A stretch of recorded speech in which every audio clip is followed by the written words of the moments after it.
Hey, what's up everyone? Welcome back to another stream. This is the Monte Fisto here with another Atari 50 stream. We're slowly working through this one. This isn't something you would want to play all at once. I don't know, maybe you grew up with this shit. Maybe you do want to do that, but not me. I like taking like a little bits and pieces here. Yeah, still an interesting collection. Some of my drier streams, I'm sure, but still, I like it. Hopefully you guys are doing okay. Hopefully you're having an alright week. I got a Trogs Brewery, a mug full of Trogs Brewery's Oktoberfest. Pretty good, not bad. I like Trogs in general. They're go figure, like their fall beers are they're pretty good, but not like amazing. Whereas their winter beers in particular are like fucking insane. Mad Elf in particularly, strongly recommended. Yeah, just worked. I've been talking to my boss about DBZ a lot, just in general, and got him to finally read the mango, because there's a lot of shit of older Animu and mango, but never actually fucking went to DBZ because yeah, just screaming in power levels. But I convinced him to start with Dragon Ball and work from there. And yeah, so anyway, so now he's starting the final arc of Boo. So I was just like, hey, let me look at that website. He's looking for scans and see what part he's at. And I just fucking zoned out for 2 to 3 hours speed reading that entire fucking arc. Just memories, man. Fucking memories. Holy shit. I've probably read the manga for Dragon Ball in its entirety 3 times. Probably watched the entire Animu probably also 3 times. Very diehard fan over here. But anyway, without further ado, just as to what I've been doing with my day since getting back from work. So I'm kind of trying to get this stream out of the way just so I can fucking sleep, because I'm tired as shit. This week has just been not a hard week, knock on wood. It's been actually pretty chill, but I've just been really sleepy though. I think I stayed up late as shit. I'll skip this shit. It's loud. Stayed up late as shit Sunday, so it's kind of off to a rough start already. Can you please just stop? Please go. No. Jesus fucking Christ. I'm trying to fight through that splash screen like nothing else. Holy shit, let me take a beer. So, we're working through a lot of the arcade origins. There's a lot here, like a shit ton. I think part of that is because the best Atari games, once again, were made by Activision. So, but the Atari company, I guess, just did a metric fuck ton of arcade games, way more than I thought they did. Oh, you get this section being massive. You're possibly gonna start looking into the highs and lows, but we're still kind of bouncing between these two. The Atari 2600, is that it? The numbers always fuck with me. I have no clue how people remember them. Also the arcade games. Yeah, I've been thinking about a lot. Adventure. That was a super ahead of its time game. Really. Very surprising. Oh god, I kind of hate the way this menu... I bitched about this menu last time. I'll continue to bitch about this menu. Where it just... It's hard to see exactly where you left off, and the fact that it doesn't bookmark where you last were. It's kind of bullshit. I don't know. Last time we were playing Centipede, and I didn't quite understand Centipede, and I still don't quite understand Centipede. It's kind of a weird one. But we got Tempest, baby, so let's just dive right into a game here. The advent of color vector monitors meant that Atari vector games could now burst with a rainbow of crisp, bright hues.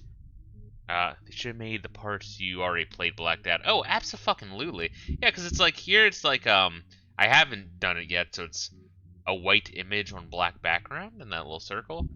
Here it's a black image on a white background.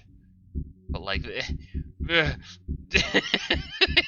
look the exact same. Alright, but whatever.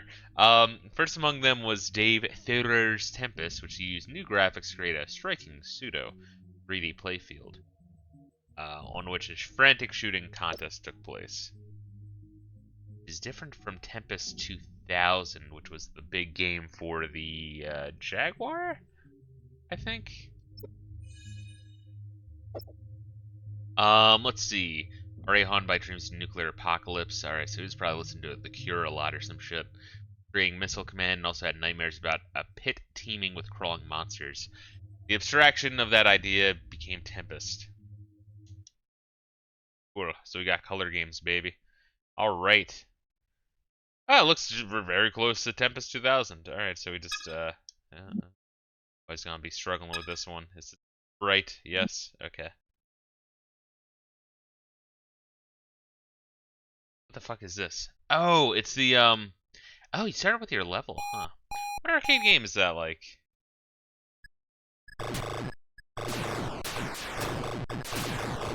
Shit. Oh god. You gotta figure out where, like, what is clockwise, what is counterclockwise.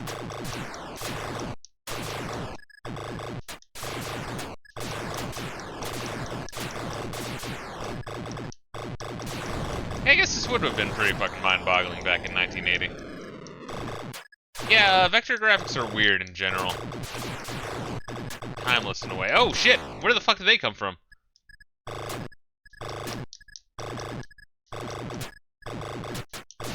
Oh shit, alright, so you just run from them, or what? Do they ever stop chasing me? Oh, okay, so your punishment for not killing them is you have to spend the rest of the round running. Shit! Oh, this is a hard one. Or some, like, space goggles or some shit. Shit! Oh my god, it's hard. It's like I had to get in the way to shoot it. But, yeah, mind-boggling. The Atari 2600 port wasn't too shabby either.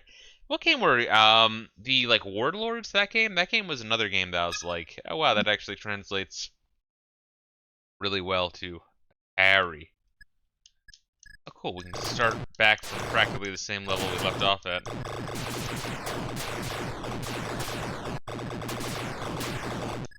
Shit! Oh god, that's fucking difficult. Ain't it?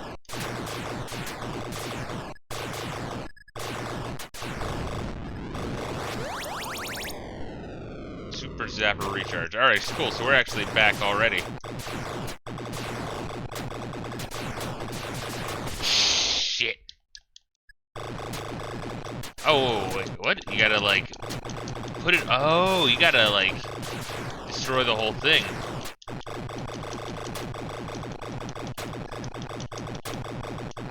Oh, shit, wrong way. Fuck. That is a mind-boggling thing right there. That's pretty cool. Let's do one more round at a higher level. Probably gonna die immediately, but let's check it out. So Tempest, huh? Yeah, weird. I only ever really heard of Tempest 2000.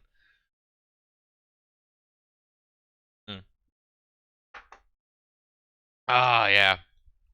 Yeah, if you're ever around, even just around Philly, you should probably have access to some Trogs brews near you. If you're anywhere in the northeast quadrant of the U.S., go for it. Good stuff. I'll start from this one. Okay, so you gotta, like, destroy that, but you also gotta kill this fucking thing. Oh, that's good. Oh, wait, what? Oh, shit. I don't even know how I'm doing this. How am I not live? Did I do, like, some sort of weird cheat? Holy shit. Well, these fuckers are a real pain in the ass to kill, ain't it?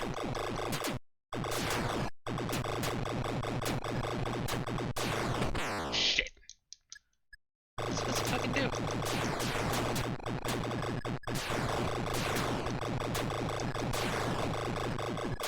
It's like if I shoot when they're right next to me, they die. Yeah, weird, right? Avoid spikes. How am I doing this? I'm not really sure what I need to kill. Shit.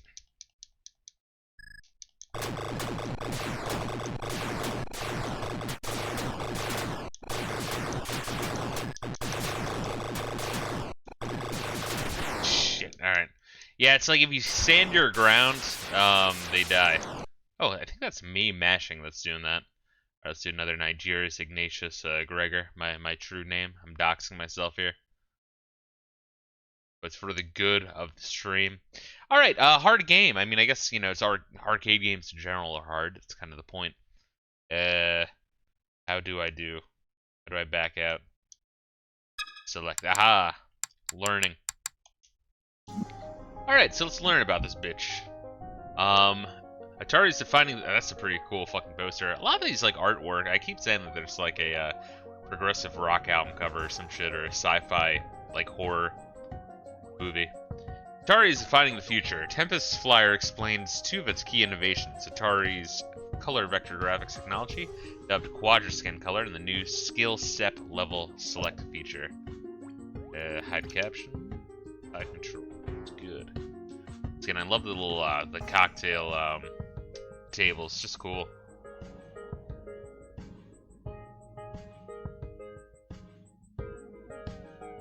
It's a new dimension beyond the boundaries of imagination.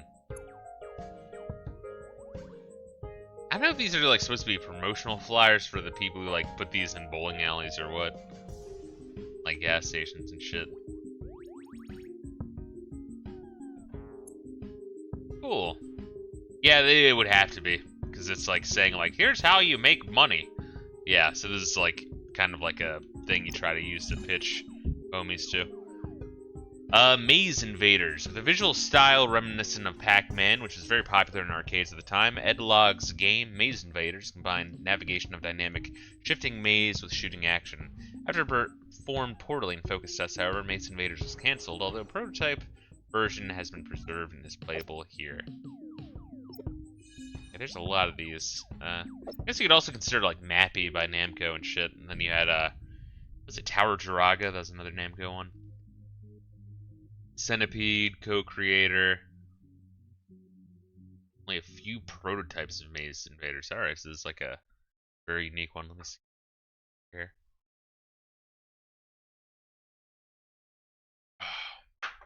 Ah, goddamn. Yeah, so they started doing this here. Interesting. Do Maze 4. Unless I did Maze 23. Did I choose Maze 23 accidentally? What do I do?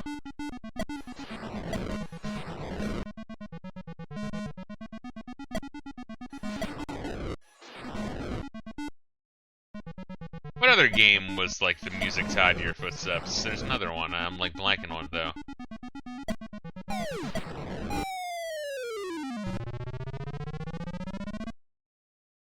Oh, Dig Dug. Fuck, that's what I'm thinking of. I just did a plug for like 20 fucking Namco games. Oh.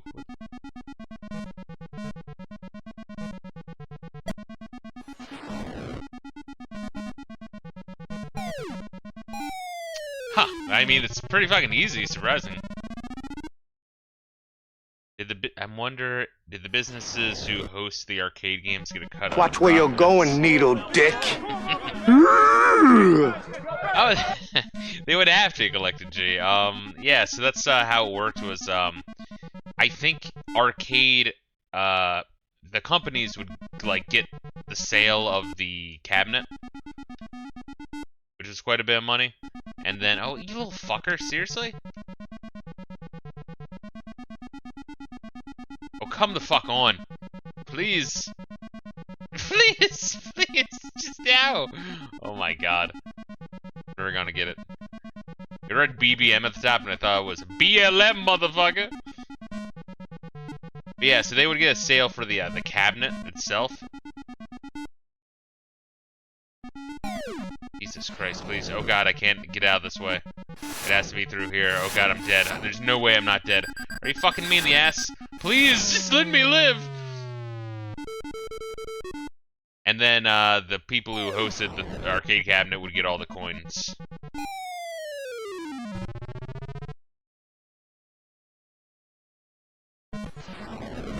Which is good for both parties, isn't it? You can make a bunch of sale on hardware if you're the game maker and if people like your game. And then, you know, hypothetically, if, you know, you get something like fucking Pac-Man or Donkey Kong or fucking Time Crisis 2 or I know, that's another kick. Oh shit, I can shoot, fuck. Oh, but it doesn't really do anything. Okay, that's the catch. It stuns them. They didn't have little Atari gremlins collecting coins from the Atari arcades. I don't even see how they would. You'd have to travel fucking everywhere. And, you know, how would they do resales as well, you know what I mean? Like, if I'm a bowling alley and I sell my fucking cabinet to someone else. Not like Atari's got, like, tracers. They're tracking where it is. It's like that movie, fuck, what was that Matthew Broderick movie? War Games? I watched that for the first time last year. It wasn't bad. Oh, triple one. Yeah, I can see why it's not very, fun. And also, like, you know, but it's also too easy, you know? Just go figure. It's absolutely not what you would want. So no one would play it, and if someone did play it, then they would just be standing here for like 2 hours. It's kind of a delicate balance, right? You want the arcade game to be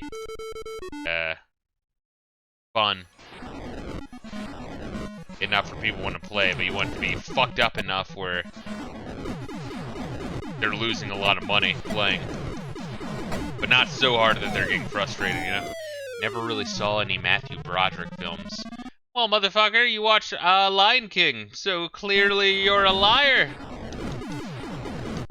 Fuck, I got hit by an orange. That's all I can think of it is. Yeah, that's sounds interesting. We'll use the term interesting here. Fuck. Ninja. There we go. That's my name. Yeah, alright, so let's see. Example document from Ed Log's level design sketches for Maze Invaders. How crazy is it? Because, like, back then, like, you know, Atari and Activision were making such strides with video games. Then you had the fucking Japanese just be like, Frogger, Pac-Man, Donkey Kong. And it's like, what the fuck?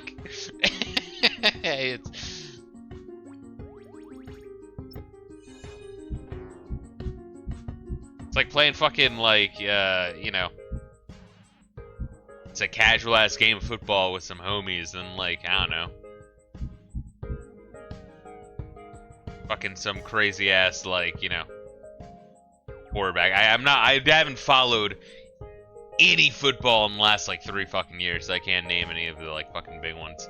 But some crazy motherfucker, some big-ass pro shows up and just wipes the floor with all of you. Like, well, alright, dick. Yeah, I think I said this before. I started watching football when, like, around, yeah, I guess about 3 years ago when COVID, 2020 election was hitting and COVID was hitting. And, dude, it was nothing but propaganda in between the fucking commercial breaks. Holy shit. And, like, the announcers were pumping propaganda, and there's propaganda in the pre-game and the post-game, and, like, fucking signs and ads or, like, all around the fucking field. It's like, holy shit. I don't understand how that didn't, like, blow people's minds, man. Forgot he voiced Adult Simba, didn't he? You know, you should also watch Collected G. Well, do watch War Games because that's like a Cold War tech hacker video game movie. Like it's just like everything crammed the fuck into one. But also, and I mean, it's not like a 10 out of 10 movie, but I mean, I guess it's like, you know, it like checks a lot of boxes. You know what I mean? But check out Cable Guy. I think that's a really underrated movie. It's Jim Carrey and Matthew Broderick, where Matthew Broderick's going through, like, I don't know, some shit times with, like, his relationship and work. And then, Jim Carrey is a cable guy, but he's like a fucking stalker. He's like a very socially aggressive guy. So, like, he wants to be friends with Matthew Broderick. He's like, alright, we'll hang out, like, once. Alright, dude. But then he keeps showing up unannounced, like, come on, let's just hang out, dude. What the fuck? He's, like, breaking into his house and shit. I don't know. It's, so it's kind of a comedy, but like kind of just weird. But it's like an interesting movie. I really like it.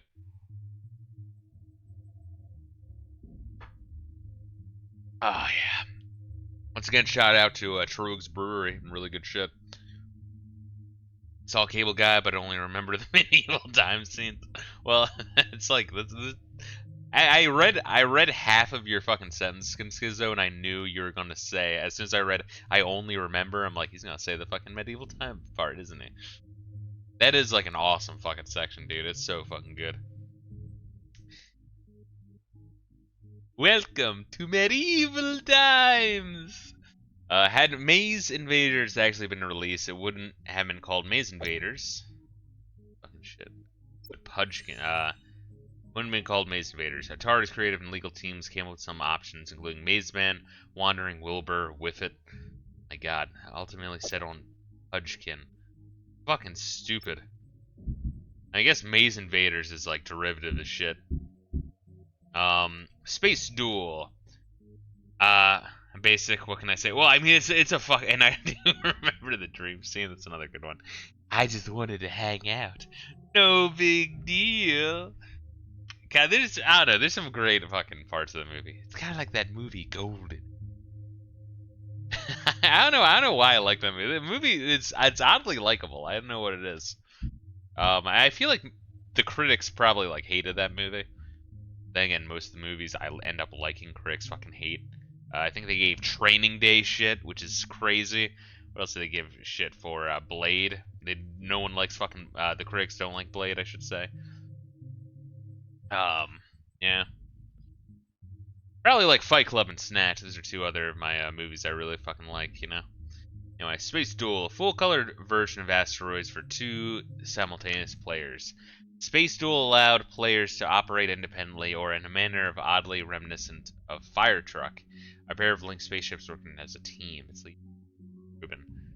I've seen a lot of Jim Carrey movies. The Masked Truman. Oh, The Masked Truman Show, but oddly never seen Ace. Alright, so here's the thing with Ace Ventura. Ace Ventura 1, pretty fucking funny. Not as good as Ace Ventura 2. Ace Ventura 2 is made by Steve Odenkirk? Yeah. Steve Odenkirk, the guy who did, Kung Pao, Enter the Fist. Right? And as a result, because the guy who made Kung Pao Enter the Fist is fucking insane, and that is absolutely a movie you should watch. I actually, we were watching on the Discord. I'm not sure who was there. I kind of forget. But, I love it because, like, there's, like, 2 or 3 people in Discord who were watching with us who hadn't seen it, and they were all, like, into it, which I always enjoy. Related to Bob Odenkirk? You know what? I don't think so. I think it's spelled differently, but I always get the 2 names confused. So that's why every time I say his name, I have to stop and think. It's like, is it Steve or Bob? I don't fucking know.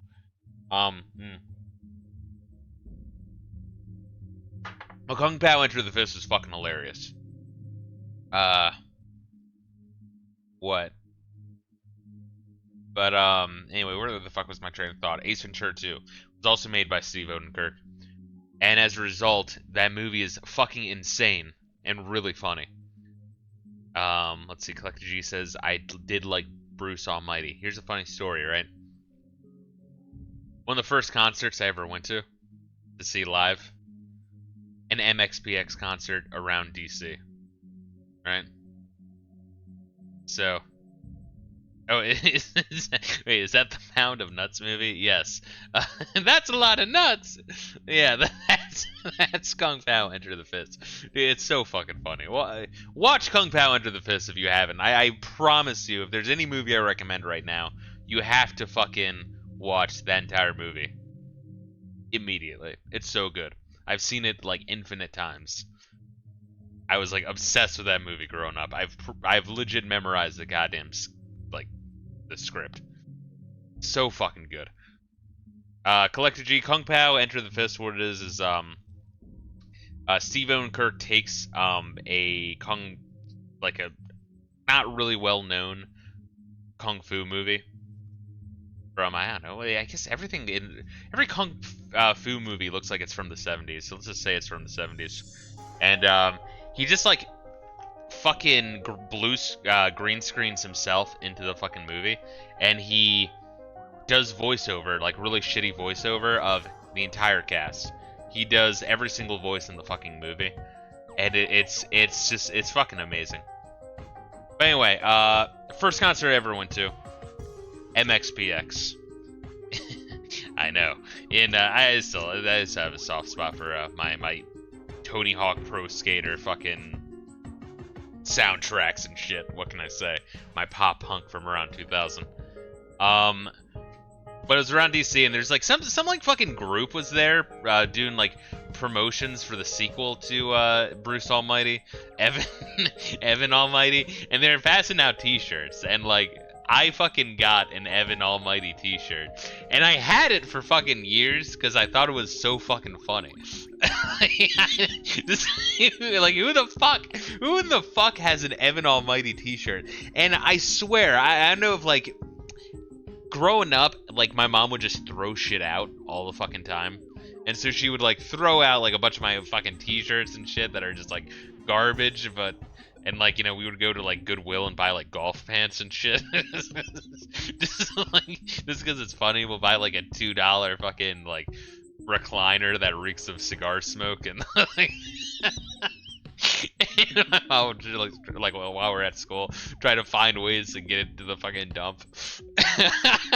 But anyway, oh god, it's fucking funny. But anyway, yes, I you know, had my Evan Almighty T-shirt for years, and then it's gone. I'm like, well, fuck, where am I gonna get an Evan Almighty T-shirt? No one remembers that movie. No one watched that movie. Oh man. Oh god. What was your first concert, Collector G? I would have no idea. Was it what's that one motherfucker? I can't even think of a joke name to do because I don't really follow a lot of don't really follow too many shits. But anyway, let's dive into Space Duel. Weird Al, nice. Let me guess, was this like Poodle Hat fucking tour? You know, people talk shit on Weird Al. I really liked is this still on fucking screen? Gotta love it. I love it. I'm using a fucking controller and it's still gone. How do I play? Come on. No, please. Oh god, fuck you, dude.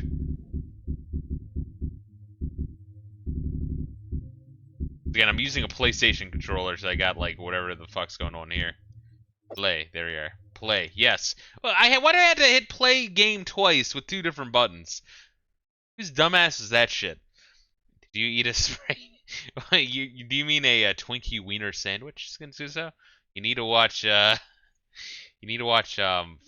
UHF more. Collector G, you've seen UHF, right? You can't like say that your first concert was Weird Al and you have not seen UHF. Cause that would be fucking disgusting if you haven't.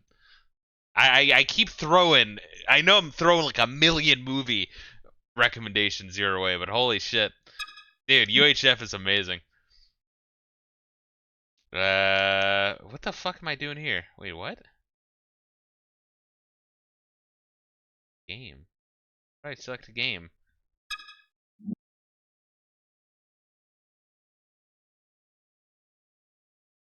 The fuck? I can add 1,000,000 credits. Oh, what the fuck?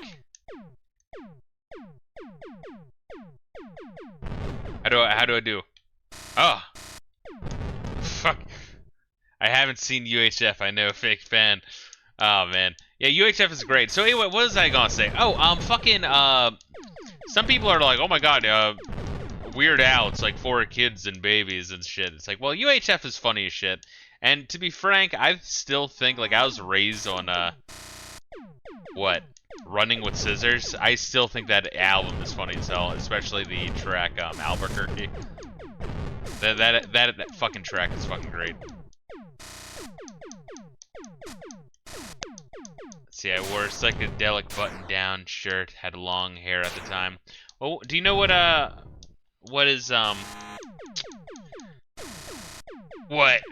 album tour he was doing, or was it just not tied to an album particularly? He was just doing some tours.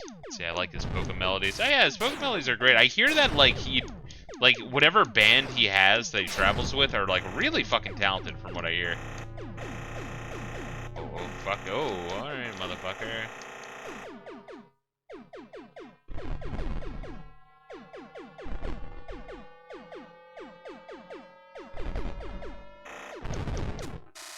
What it's called, Al Strings Attached. Oh, okay. That's what you were saying before. Yes. What's the shirt? What the fuck am I shooting there? Is that just like for points? I mean, technically everything in these days are for points, but you know. I mean, is that all that's for? That's not gonna kill me or some shit. That's an interesting idea. So the idea is that it's multiplayer. and you had to kill shit, and also you're the homie, like PvP.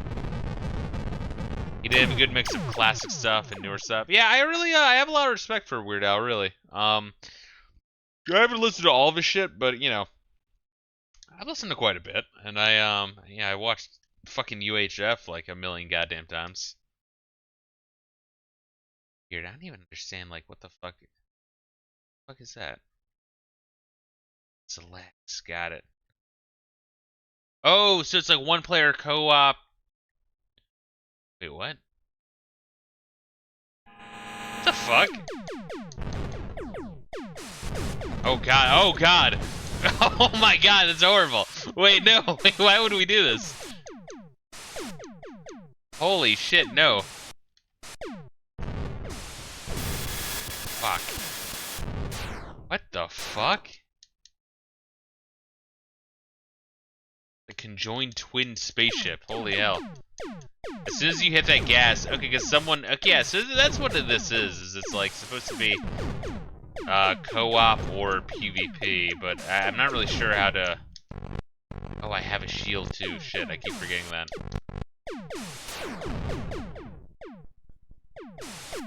Why does it say one player? I guess it's one player in case you want to do it like this. Have the two-player experience as one player, but really it just fucks everything up. In fact, you know what it kind of reminds me of? It reminds me of Knuckles Chaotix. I've never played that game, but like I've always thought that game looked bad. I heard that some people are like, no, if you give it a chance, it looks good, but I don't know. It always looked like so weird and gimmicky. And you know, even then, in order to play it, I would have to like set up a fucking 32X emulator, which play one game, really? This just doesn't really sound appealing to me. Yeah, that's what people were saying with the Sega Mini 2, right? Was they're like, oh, are they gonna make one with 32X? Or like, oh, I really wish there were 32X games on it. It's like, why? 32X, like,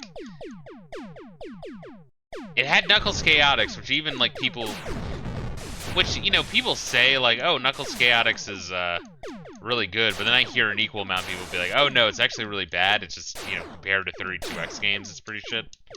I tried playing it on emulator, not really worth the hype. Never really get used to the rubber band physics. That's the impression I was getting, honestly. There are some people who act like though that's really good, but I'll hear probably equal parts that's really bad. So once again, I think that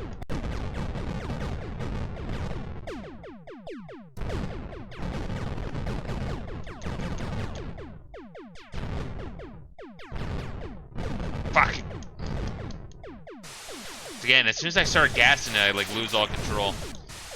Let's see. Biggest Ball of Twine, Minnesota, White Nerdy, Amish Paradise, Word Crimes. Amish Paradise is great. I think part of that is just the original songs so fucking good. Oh god.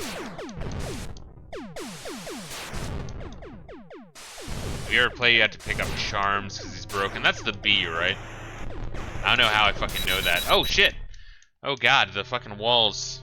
How are you gonna change up the rule set on me, dude? Honestly, he sounds a lot better live than pre-recorded. Go figure. Just talking about MXPX. MXPX is another band that I think, I kind of figured out that during their live CD. That, MXPX had a live CD and they were like, sound a lot better than their pre-recorded shit. Another band that's like that, Real Big Fish. If anyone likes ska. Real Big Fish is actually way better live than pre-recorded, like night and day. Like they're actually like a really, really good live band.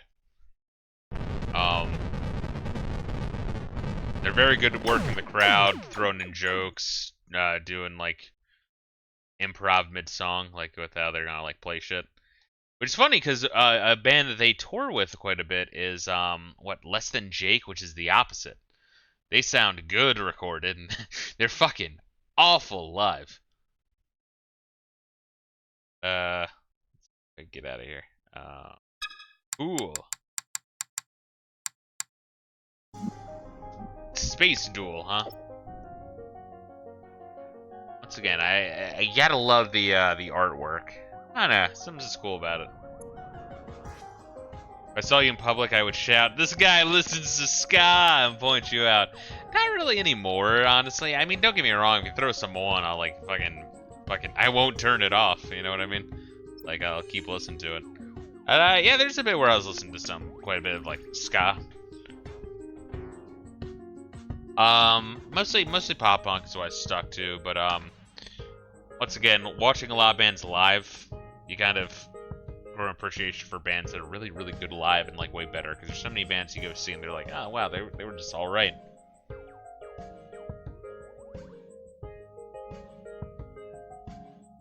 Recently, I've just been listening to a lot of late 80s, early 90s industrial. Good shit. 2 players, 4 speakers. Space Tool's flyer notes the cabinet's unusual 4-speaker sound feature. 2 speakers were positioned below the marquee and 2 under the control panel.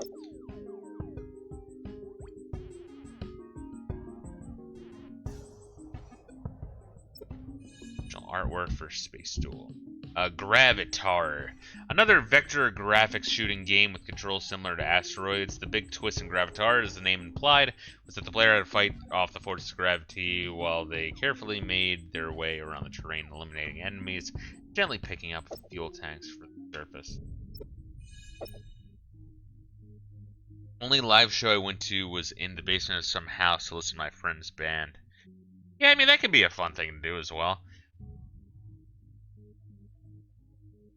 I think there's a documentary called "The Refused Are Fucking Dead" about the Refused. I think that's what it was called. But whatever the documentary is on the Refused, or just Refused. Are they just called Refused, or are they called The Refused? I don't even remember. But a really great documentary actually.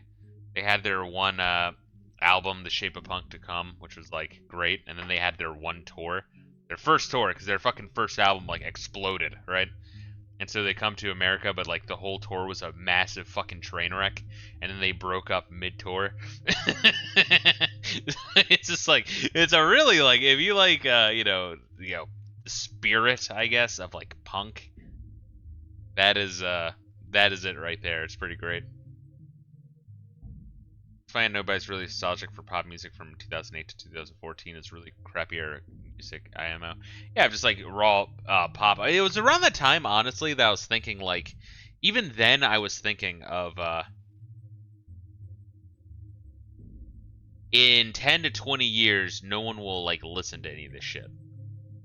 Right, in the same way that they listened to shit before then. You know what I mean? And I think the same is true now. It's all what do they call it? Like corporate chill music, where it's a corporate plant. Is that the term? Found a punk song that was 10 seconds long. I had a whole like compilation of that. It was called like Short Music for Short People. It was like compilation of just punk songs that were under 60 seconds. Actually, a pretty creative idea.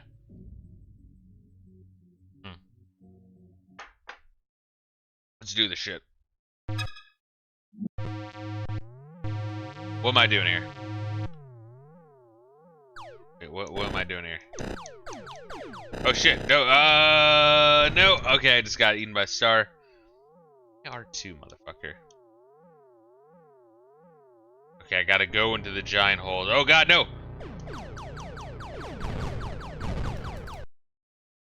Okay, this is Australia. Oh wait, whoa, whoa. Oh my god!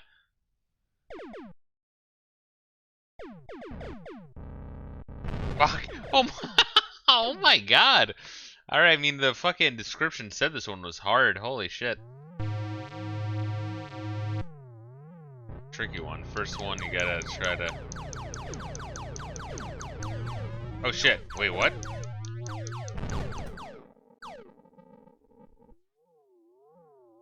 Oh, wait, what? Or it's like fixed encounters or some shit. Like if you bump into a fucking enemy in like a JRPG where you can like see the enemies.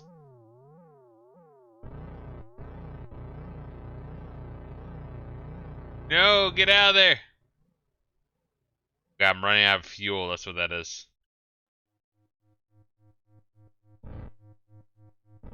Oh my god! Alright, go for the easy one. Where's the easy one? 2000? Holy shit, dude. Give me a fucking break here. Like all or nothing. Holy shit. Alright, so the lower points, the easier they are. Oh shit. Oh, just let me live. Am I supposed to land in there?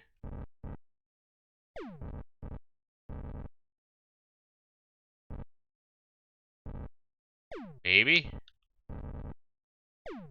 Dude, who fucking made this game? Holy shit, that's sadistic. You know Moonlander? Let's combine Moonlander with fucking, like, the hardest version of Asteroids we got. What the fuck is that? God damn. Oh, what's good, Ace? How you doing, bro? Fuck. Like, beeping at me. Alright, we'll try one more. This is insane, bro. Let's see, Collector G says, my dad grew up in the 70s, my own 80s, got a good taste of rock from him. Yeah, you know I was listening to, yeah, just like a bunch of like rock and punk and pop punk from like late 80s up through the 90s and early 2000s. Like my parents listened to a lot of good shit, right? But I grew up with two older brothers, so I mean I love like style, music, movies, everything was kind of like hand-me-down shit. Do I wanna fucking go through that 2000 again? Let's go through the 4000. Yeah, what the fuck is this? Do I have to like kill all these fucking things?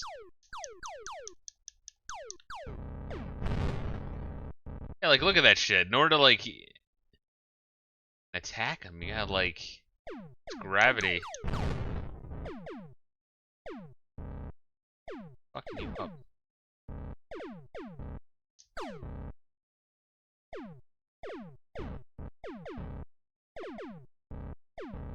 Fuck, oh, come on, please.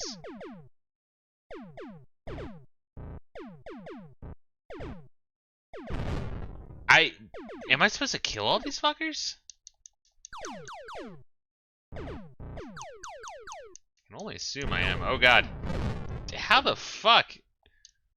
My good lord. Yeah, if the creators could only beat this game by cheating, it's like, why would they even put this in the arcades, these sick fuckers? Fuck! Oh my god. Alright, well that's it for that one. Fucking interesting. Gravatar, huh? Cool promotional flyer. Let's see, and one free play. The promotional materials for Gravatar included a coupon for one free play. Local arcade owners were expected to fill in their location's address at the bottom.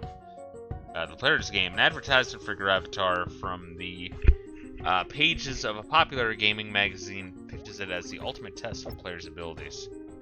Yeah, this guy's gonna get some nice pussy tonight. You're the last rebel in the galaxy held hostage. Hey baby, you wanna go to the local fucking laundromat and play Gravatar? Boy, do I. This is called Atari 50. It's a collection of Atari games done in a museum-style format. Millipede, okay. More challenging, more complex version of Centipede. Alright, so we're gonna die. Millipede's development was led by Ed Logg, though not without Donna Bailey's input. This well-known game and hardware developer, Mark Cerny, and just 18 years old, and a new hire at Atari, worked on Millipede.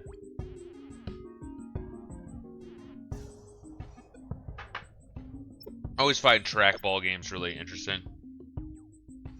Increased speed and difficulty. Alright, well, good luck. Yeah, I know Mark Cerny. I'm blanking on where I know that name from, though.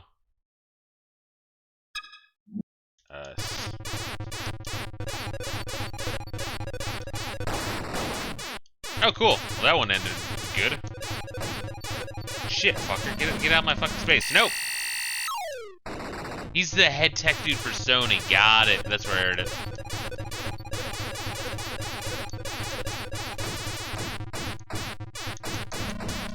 I guess in, like, Millipede and Centipede, there's a lot of shit to shoot and dodge, right? And unlike, oh, that's what happened. I hit the dot thing. And you also have, like, area to move around, so unlike something like Space Invaders, if they get to the bottom, you're not dead immediately. Fuck. Fuck, dude.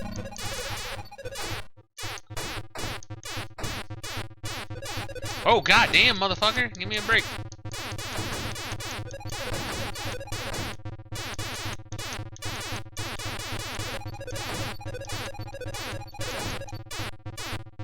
Shit, fucker. Woo! Oh, so if you destroy the DDT, I love how it's DDT too. I wonder how many motherfuckers got like super cancer from DDT. Has to be a lot. Alright, we'll try again. Shit. Kind of surprised it did not hit that.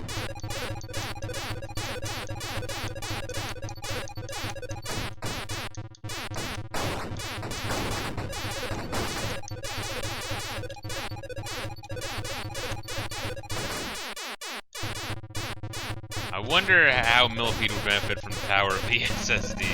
Oh god. Fuck's sake, dude. I like how you do get a sound cue that the little spider's trying to fuck with you. I still run directly into those guys. Yeah, I'm still really bad at Centipede and Millipede. Like, really, really bad.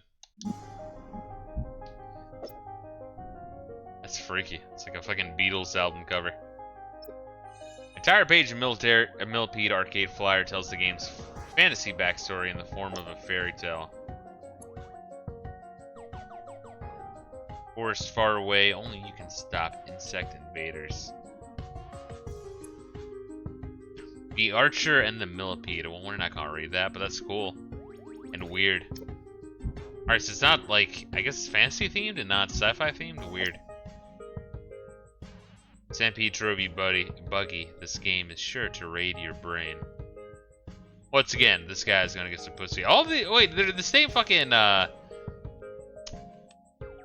position too, but different models. Weird.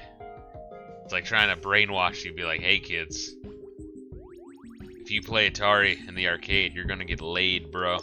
Go for it.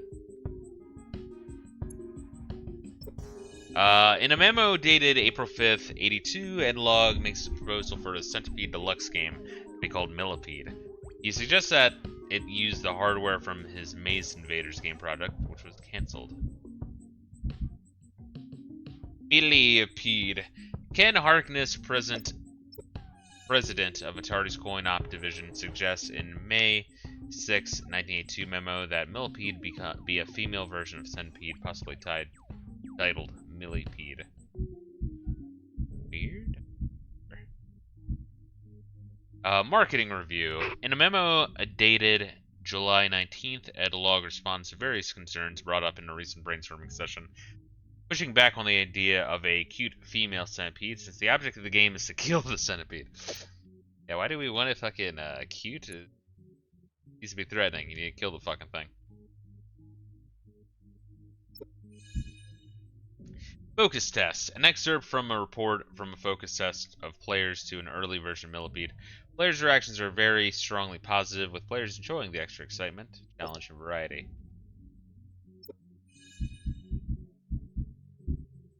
Liberator. Massive rotating plants displayed at the center of the screen gave Liberator a distinctive eye-catching draw. Using characters from the Atari Force comic series by DC, Liberator played like Missile Command in reverse, shoot down the missiles that are being fired from the plant's surface. Alright, what if we took Missile Command and turned it upside down? Well, it'll just be Missile Command. Yeah, but let's do it anyway.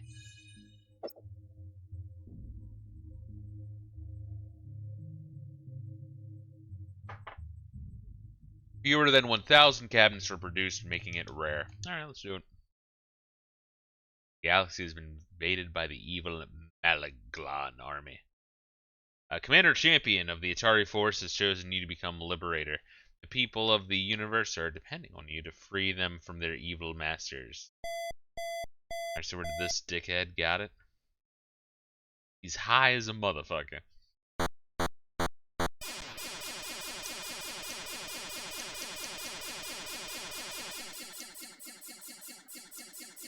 fuck are we doing? Very confused. So I'm all 4 ships in the top. Okay. Freaky.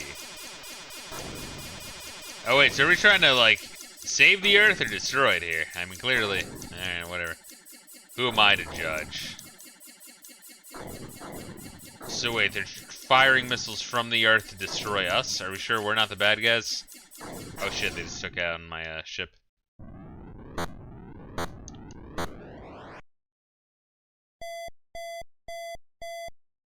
Concentrate firepower on planet missile bases. Easily destroy your enemy.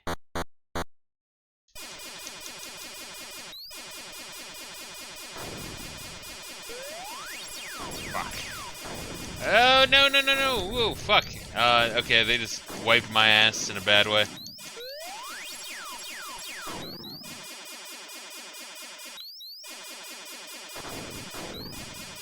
No! Oh, fucker.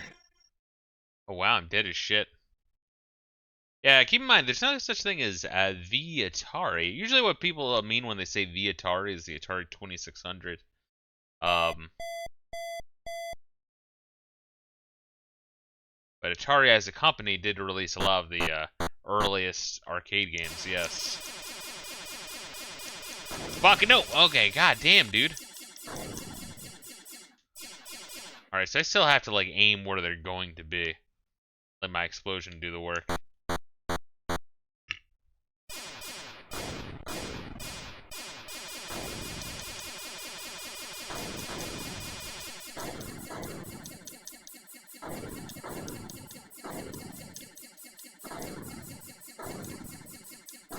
Oh shit! Oh, I didn't even see the one down there. Oh god, or that one.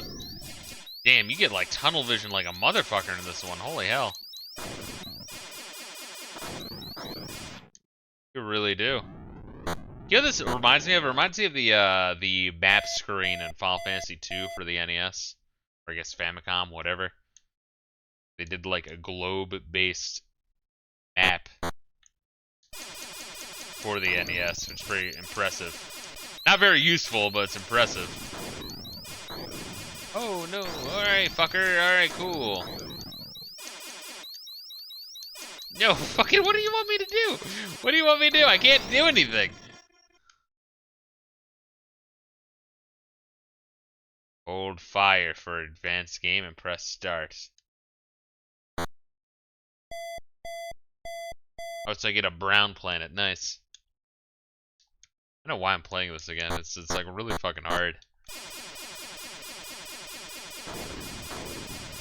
Yeah, I guess in Missile Command, right, it was like more obvious of like where your like missile explosions were.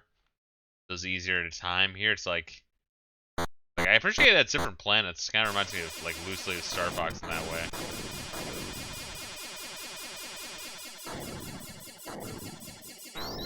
Yep, no, okay, that's gone.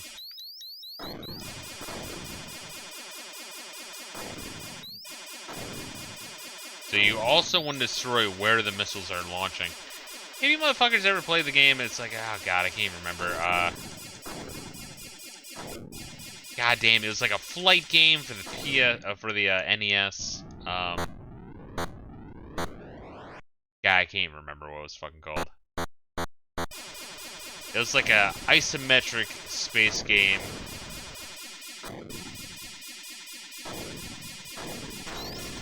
Where it was like an isometric style grid and you kind of like bomb your targets and then you had to like land into the space station at the end of each mission. Fuck, hey, it was like the name was on the tip of my tongue that went away. It wasn't Zaxxon, but it kind of looked like Zaxxon.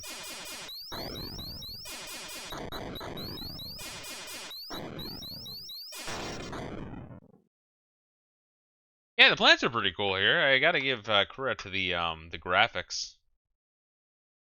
Alright, let's go on to the next, baby. It's for the NES, though.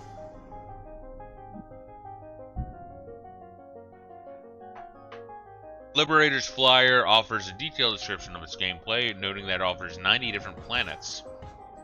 So the action never ends for you or the player. This guy's got a thick-ass neck and a giant hand. Cute.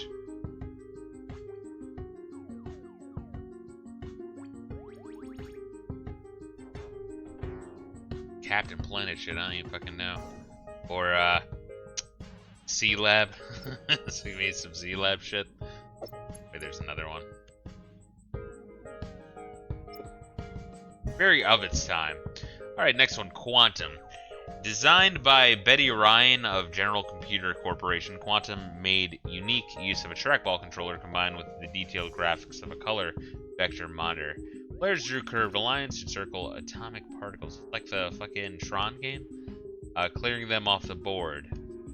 If they got a high score, they could leave, not just their initials, but their signature. I guess so. It's a non-violent game as well, guys. Atomic particles to score points. Cute. Alright.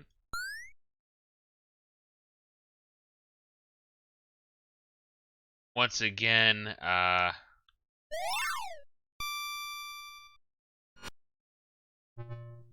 without the exact control, so many of these games use like paddle controls or trackball controls or some shit.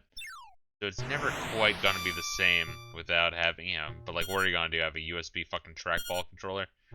Have fun buying that for fucking like 30 bucks to use exactly once. Oh, double. Oh yeah, look at that shit. Probably more challenging with trackball too, with the, you know, analog stick. You just circle that shit. Once again, like, what else are you gonna do? Not gonna get a fucking controller. There's a trackball on it. Maybe using the touchpad for, shit. For, like, the PlayStation 4 and 5 controller. Maybe you could do it that way. Shit. Alright, that's kinda getting a little tricky there. Alright, it's cute. It's cute.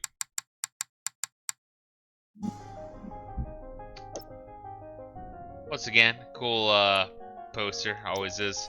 Quantum's flyer calls out one of its more novel features, allowing the top player to actually draw their signature initials on the top of the highest scores board. Quantum creator Elizabeth Betty Ryan was the first woman to be employed as a game programmer at General Computer Corporation. She also programmed several Atari console games. She could do Hello World and Python, that's about it.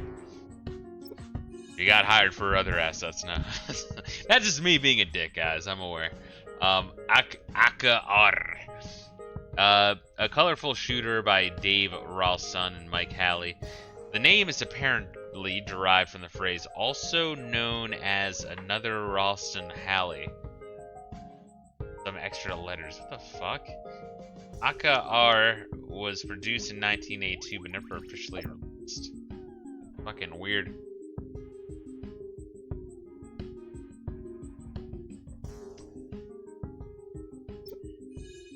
Yeah, even today that's fucking Unicorn and Collector G.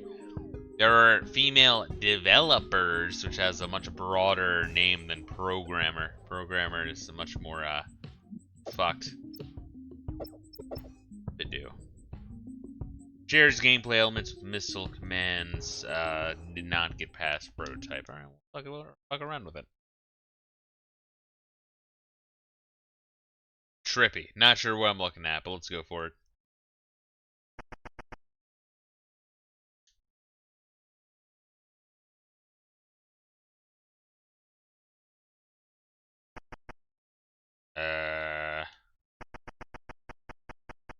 The fuck am I doing? Alright, shooting things. That's what I'm doing. Oh, you shoot the quadrant that they're on. Got it. Okay.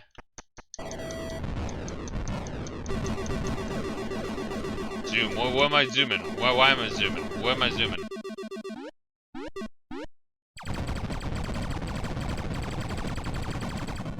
Oh, okay, so he's... Okay, weird. Weird.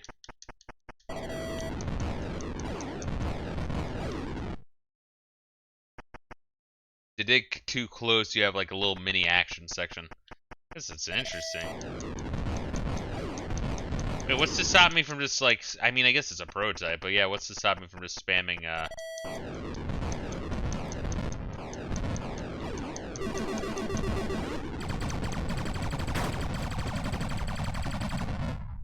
Alright, they slowly wear down on my shield.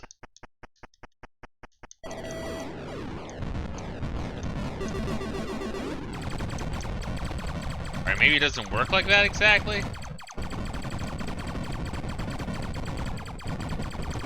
Fuck, I'm trying to shoot the bombs. What do these bombs do? I have no idea. Did I win? Did I lose? Are you winning, son? I have no idea.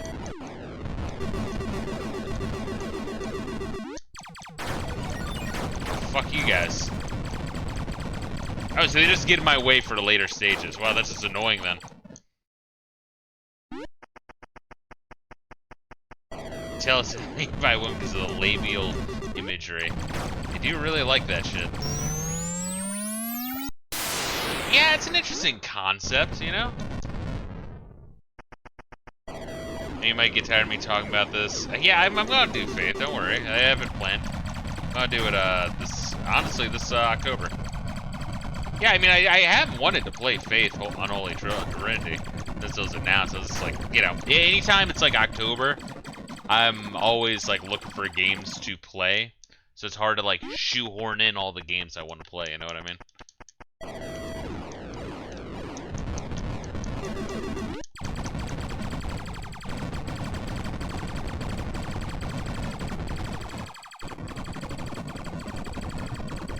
Fuck you guys.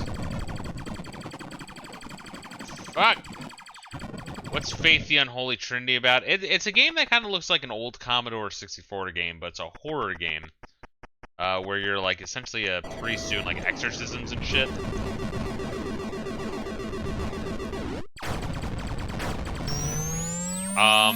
So they've somehow managed to make like an 8-bit looking Commodore 64 game horror related and actually like succeed in doing so.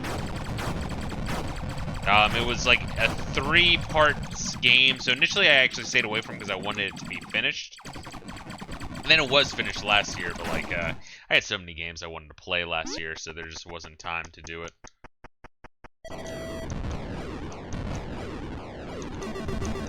Fuck you guys, what do you want me to do? Am I still playing this? Have I died yet? Is that my last life? It's one of these games where you're like, you keep playing because you're not sure. It's like you just do well enough. Bizarre. I would say it's surprising that's an indie game. I mean, you're not gonna see a fucking AAA game dev fucking do honestly, pixel graphics at all, really. I mean, it's popular on Steam, don't get me wrong, but like AAA game, they want to appeal to like the masses, so they're gonna do, you know, your generic fucking open world horseshit, fucking Ubisoft style video game, Ubisoft, EA, Blizzard, Activision game. Oh my god, those guys are kicking the shit out of me. Where, you know, you go around the open world, you go through all your check boxes. Like, holy shit, dude. When is the game over? Alright, we're just gonna end. Holy shit. Yes, Polybius. How'd you do, Gaseous? How are you doing, bro? Black Widow. Rather than being sold as our full arcade cabinet, Black Widow was only offered as a conversion kit that arcade operators can install to turn their Gravatar machines. How many people will even have a Gravatar machine? Into a game more closely resembling Tempest. Black Widow was a very early example of twin-stick shooter, in which a player used one stick to move and another to fire in all directions.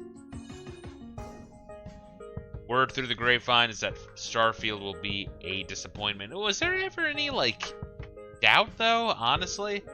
Dude, there's so many goddamn, like... Anytime... Whoa! It's like with Cyberpunk 2099. Anytime there's too much hype on something, it's usually gonna suck. 9 times out of 10. I'm not saying it's always gonna suck, but most of the time it will.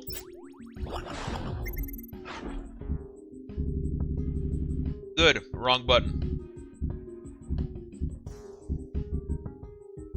Still not a fan of this UI. Cool. Tag grub stakes for point shoot bugs, then tag grub stakes. Fucking mean. Push eggs before they hatch. They're eggs on the web. They're either gonna be fresh food or babies. I mean, it's also a Bethesda game. Not sure what people were expecting other than Oblivion in space.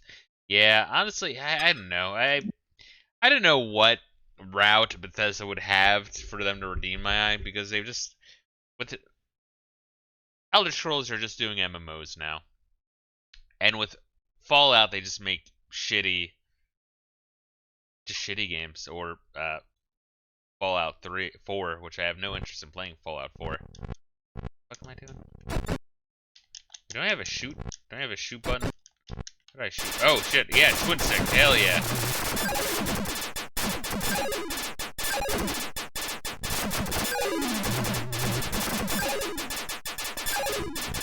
Yeah, my issue with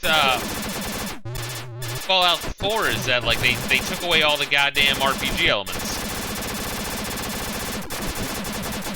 What if we made it super generic? It's like, I don't know. What if?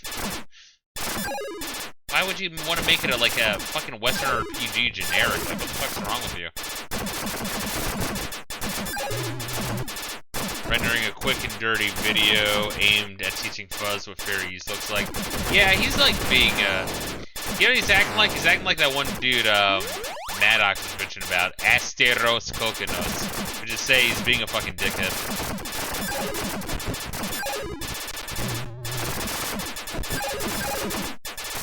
Honestly, twin stick shooters are always pretty fun. Fuck. I don't know, but I mean, like, how many people would have had Gravatar? The answer is no one. Fucking move the goddamn thing. Oh, there's a red web. God, I can't even say that. Red web. There we go. Red web. Red web. Daddy. Little boy. Yeah, that's another fucking horror movie I watch like every year. Shining. Fantastic. Very good. Gets better with age. That, Hellraiser, The Thing. All really, really fine movies. One. Go in there. Cool. Should I have with games like this? It's too loud. Well, it is, they didn't do a great job mixing the game, but it is also an arcade game, so I mean, that's like an 80s arcade, let alone. That's, most of them.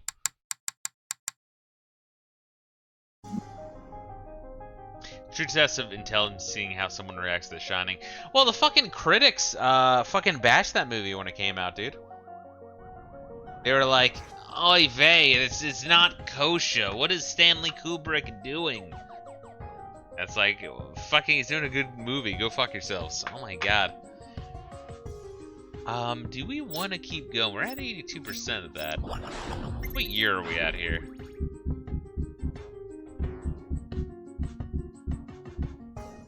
Not that far into it, huh? So we can keep doing this a little bit. What time is it? 9:30.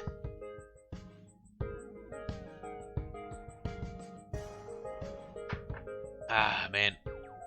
I don't understand why they're I as soon as they said they were doing a podcast, I told Gaseous, like, before even listening to the first one, that like podcasts are hard to do. And I don't think they can do it. I mean, podcasts are really hard to do.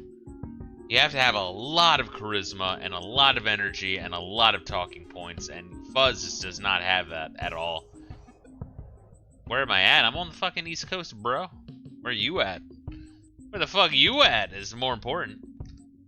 Deadwing was actually inspired by Fuzz to make videos. Oh my god. And ended up being 20 times more successful. I can see it, dude. Dodge 'em, 3 games computer program. Considered to be one of the more fast-paced and exciting games on the VCS. Dodgem was programmed by Carla Meninsky, who would later create Warlords and Star Raiders on the VCS. Speaking of which, Adventure. I was actually thinking about Adventure quite a bit. This game actually made quite an impression on me when I was playing last time. Not that I would, like, oh yeah, let me only play this fucking game from now on, but just for a 1980 home console game, it's very innovative, very ahead of its time. Was trying to do, very crazy.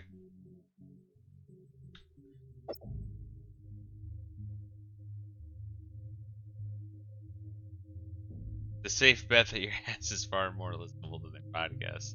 Skins or Collected Chiefs. My ass is a podcast. And yes, Skins, I agree with you. Everyone does a podcast. It's like, it's such a competitive field because, like, you have to listen to these fuckers for hours. Podcasts are long. You don't have that much time, and it's like, why fucking do it? It just blows my fucking mind. I know I upload fucking streams to YouTube. Trust me, I'm aware. But, like, goddamn, here I can lean on the gameplay at least. Wait a minute, I've seen this before.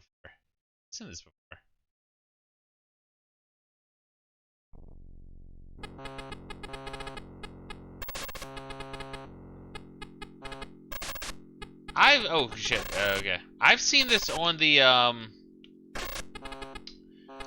Sega City Astro Mini. This was like a little extra game there. Shit. I'm trying, it's kind of like weird to do. Yeah, like I have to hold left there. Oh, left is always left, and right is always right? Is that how this is working?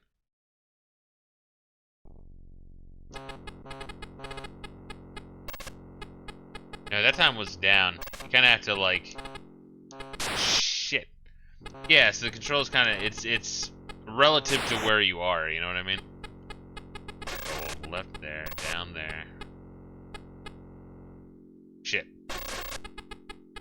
Shit, you fucking dickhead! It's like you're playing in, I don't know, France during, like, one of their, fucking, like, Christmas festivals. You know, where jihadis really like to, show up and have fun. Like, la la la. That's what it's turn. It's a truck of peace. That's what this is.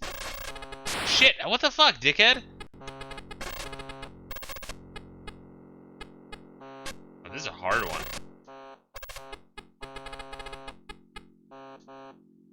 Shit. So you have LeBase Centurus and a fat goon brain obsessed with butter. Talk about nothing for hours. Yeah, it's like, dude, podcasts are really, really hard. I don't know why they thought they could do a podcast. And I don't mean to, like, naysay and be like, oh, don't try to do things. But that's a hell of a difficult thing to try, you know what I mean? Shit. Shit.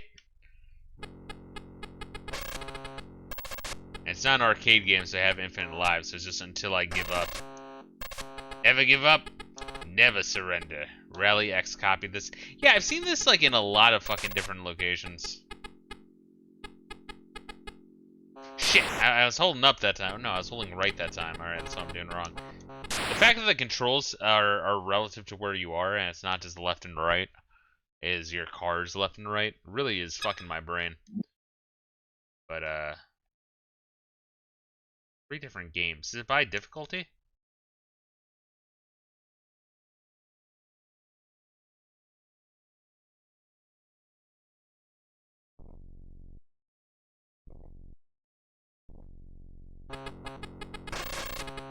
Yeah, so it changes the enemy card's speed, I think. Okay. Let's get the fuck out of here.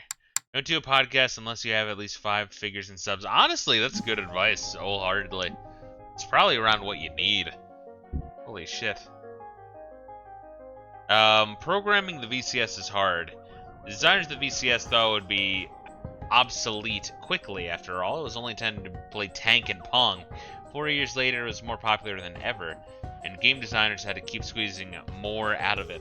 In this video, several game designers discuss why Atari VCS programming was so uniquely challenging.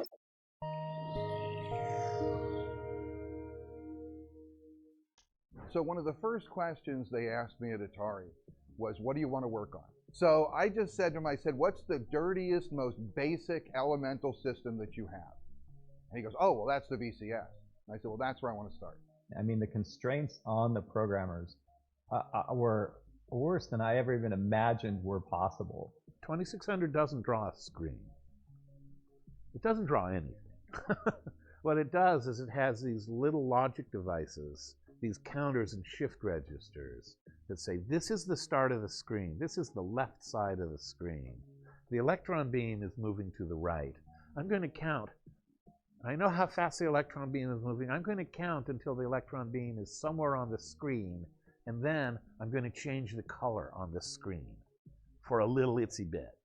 There's only one console where you have to think about the electron gun moving across the screen and what machine cycle you're on and when you can show stuff on the screen. But that's such a fun and unique and annoying challenge that it really hooks you.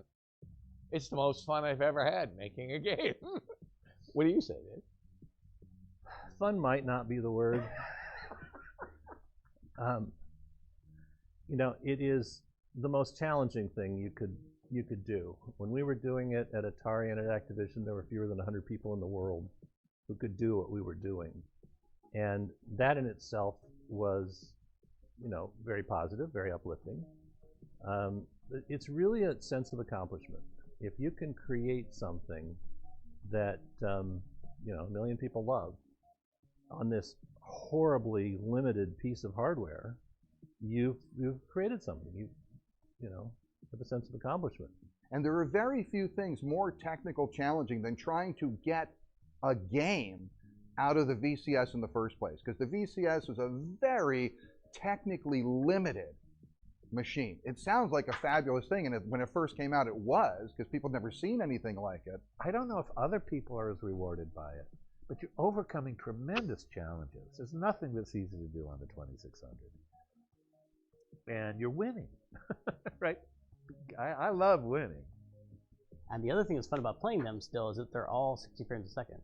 They have to hit that or the screen won't draw, you know? So they're all even much better than I think consoles that came out a few years afterwards. They all feel really fast when you play them. No Atari game has any sort of lag or anything because they had no option to have lag. It's like when today, in hindsight, people criticize the first screen of Donkey Kong on the 2600. When I finished that screen, I thought it was a miracle. And you get people on Facebook today saying it's the biggest piece of junk I ever saw. And you just have to understand the perspective where you were at the time. What retards on Facebook are complaining about Donkey Kong for the 2600? Shit. But yeah, I guess I gotta say that, like, it's weird that Tim Schafer is always in these videos. Like, why him? I'm sure he was like, jumping at the opportunity. Like, oh, I get to say more shit and put in my crazy shit. But yeah, you guys are talking about one dude on Buzz's podcast. Whoa. Not be like, yeah, I'm not gonna talk about politics. Then he talks about politics. To be fair, some of you motherfuckers. I'm like, yeah, let me not talk about politics. Some of you motherfuckers will bring up politics and then have me like ranting for like 30 minutes. Oh yeah, and Ace, the yeah, Twitch with their advertisements are shitty. Yeah, true shit though, right? Is I actually have, like, when you can't make money off Twitch until you have, God, was it 50 or 100? I want to say it was 50 followers, but maybe it is 100. God, I feel like it's 50 though. And I don't think they put ads on there beforehand. But after you get the option to become affiliate, that's when you start making shekels for the stream, and you know you can get bit donations. You can't get bit donations before, but then you can start getting bit donations and you can start getting Prime subscriptions and shit. Also, if any of you guys have Amazon Prime, feel free to give me that Prime submission. That gives me $2.50. I can use that to buy a McDouble at the local fucking McDonald's. and die a little quicker. And also pennies for ads. I swear, it's like for any time you guys watch a fucking ad, I get like only like a tenth of a fucking penny. It's really nothing. So they give you like a little slider where you can choose to have I can only assume if you have that fucking thing on, everyone gets an ad every 2 seconds. Like everyone gets an ad, and if you have it off, I think like some people get an ad every 30 minutes, maybe sometimes. I'm not really sure how it fucking works, but I have that fucking thing off. And it's still kind of weird that even when you have it off, you still get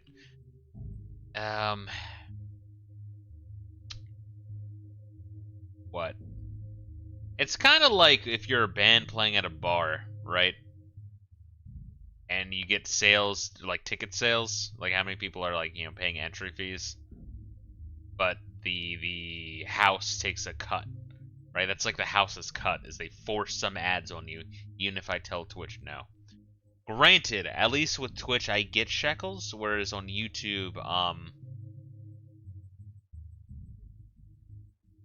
YouTube you don't get shit until you have what? You need 1,000 subscribers on YouTube. And there's a couple other things you have to do. But really the main hurdle on YouTube is to have 1,000 subscribers, which I don't fucking have. I have, what do I have? What do I have actually? 400? That sound right? 400 subscribers? Honestly, crazy. It really is crazy to think about. Let me pat myself on the ass and finger my asshole a little quick. But yeah. But on YouTube, you can't make any shekels until later, and you get 1,000 subscribers, which is like a shit ton. Skinzo says 1,000 subs and 100,000 hours to watch. That's what it feels like, man. It's crazy. Dude, YouTube YouTube's bar did not used to be that high, and I swear they like hate the concept of smaller creators. So anyway, it is what it is. Wow. I mean, I guess we're talking about 70s technology, but holy shit, not a lot of microprocessors. Holy shit, that is a very simple fucking breadboard, or not breadboard, PCB. God damn. Huh. Inside the VCS, Raspberry Pi looking at it. Raspberry Pi is way more complex than that. It's crazy. Yeah, I have a Raspberry Pi. I actually have 2 Raspberry Pis because I'm cool, and I shove them up my ass at night. The circuit board inside the VCS shows that was a very simple computer design. I also have an Arduino. I know I'm cool as shit, bro. 3 major chips on the board are 1, the Riot chip, which includes the system's 100, the school name. The system's 128 bytes of RAM. Oh, holy shit. Wow, holy shit, okay.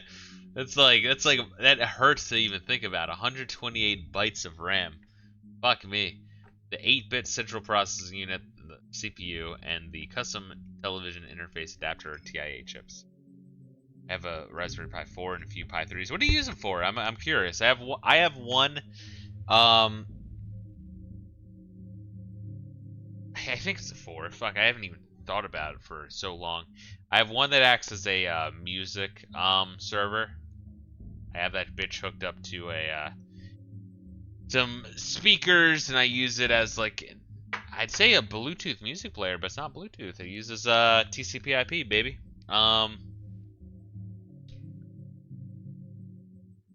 What's up, Layla? Oh, she's so cute. What's the OS I use? Let's see. I have it right on the phone. There's a phone app that goes with it. And I use TCP/IP. Has it really been that long? Oh, there we are. Volumio. Volumio. Volumio. However you want to pronounce that. But actually really cool. So it's like a share on my networks. I just drag and drop music files that I obtain into it, and then I can just fucking play that shit. It's pretty cool. And then the other one, obviously, is what I use to play. I was using it to play East 5 the other day. That's RetroArch.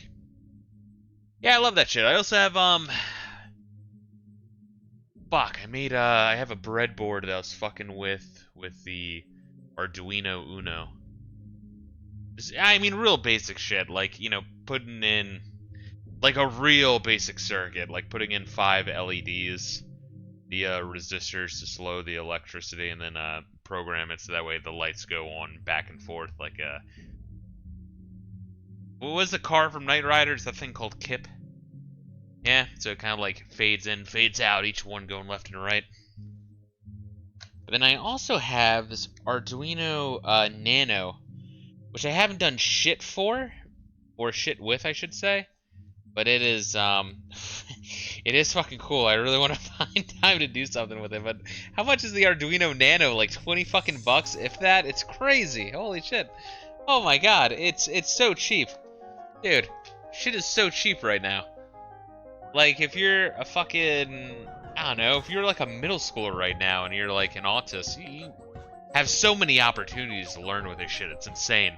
I'm like dying because now I have this shit.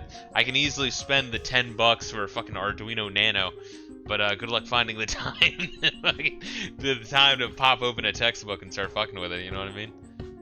Fuck, but I love single circuit boards. I love shit like this. I really do. That's one of the reasons I got into tech. Television interface adapter, TIA baby, made in Korea. The TIA was the secret sauce of the VCS, making it unique even among other video game systems at the time. Instead of drawing an entire screen at once, it drew the graphics on the TV line by line. This was a cost-saving measure, but it allowed clever programmers to pull off the incredible tricks. Collected G.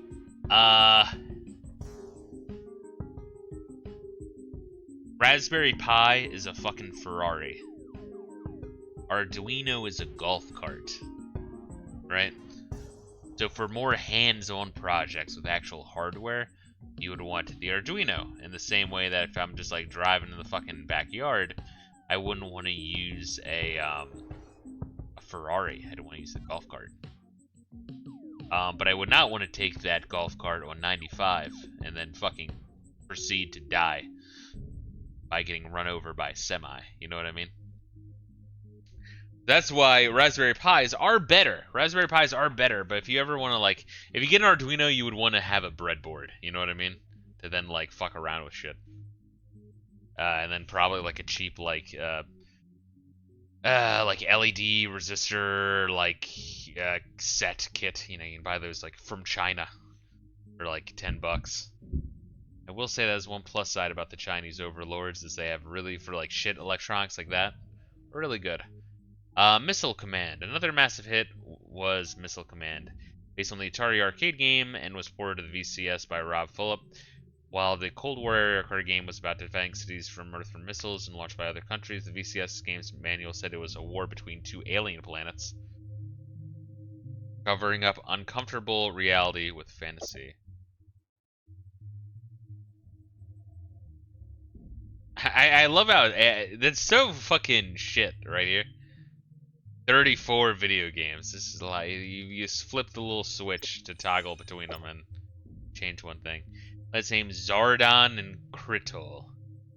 Your Power Rangers has gone to sue somebody. It already sold more than 2.5 million copies of 2600 Missile Command, making it a massive success. Crazy. But well, it looks similar, huh?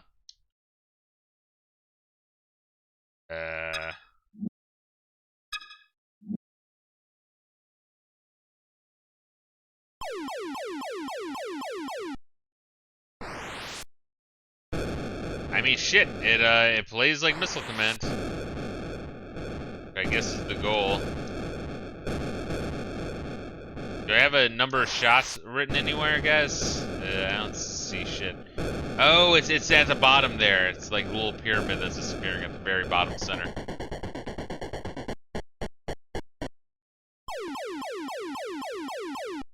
I mean, shit. It's Missile Command. You know what I mean? Like, it gets the job done.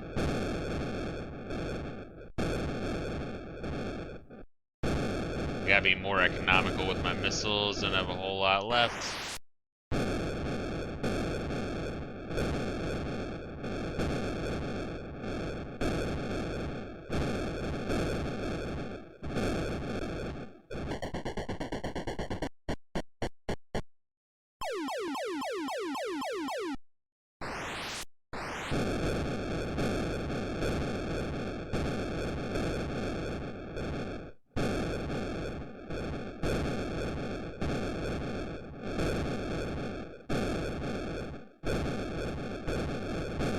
I do like the sounds. There's something like charming about the sounds. I think AVGN said something about that as well. The glow of your television, right? AVGN still has some good videos, like in terms of his old videos. Like his legacy videos will never go away. You know what I mean?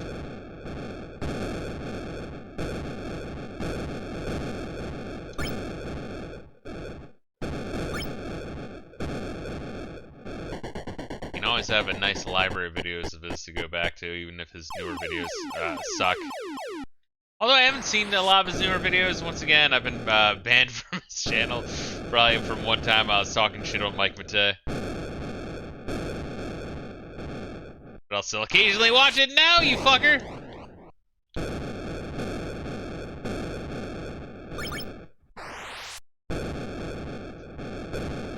Fuck.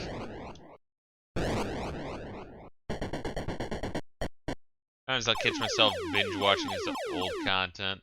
Yeah, I mean, it's good shit. I think his Atari, once again, like, Atari is like so, I use the term autistic, but I mean, that's the fucking term you want to use.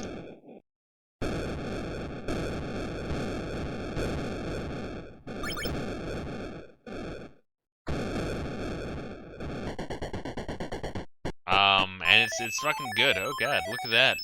I get a fun. They were very artistic. Yes, very artistic. Very artistic videos. So, like, you don't get a whole lot of, content on YouTube talking about, like, old Atari shit. You have, like, 1 or 2 AVGN videos, especially that Atari porn video.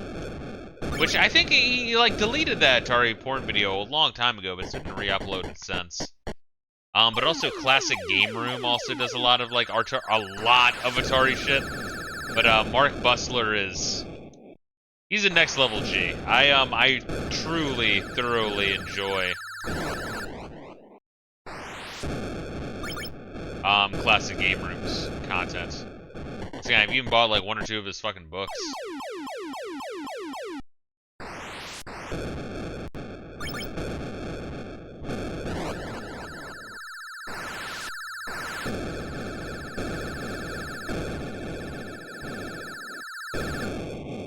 Shit, fucker! And it slows down your rate of fire, too, as these things get destroyed. And CGR moved to Amazon? Yes, but he's back on YouTube now? Which is weird, but I actually like the CGR, the Amazon CGR, video, series, which I actually bought. He has this one obnoxious thing, it kind of reminds me of, Riff Trax' Disembaudio. Edit Station 1 is what he calls it. And that takes a little bit to get used to, but if you do get used to it, it's not bad.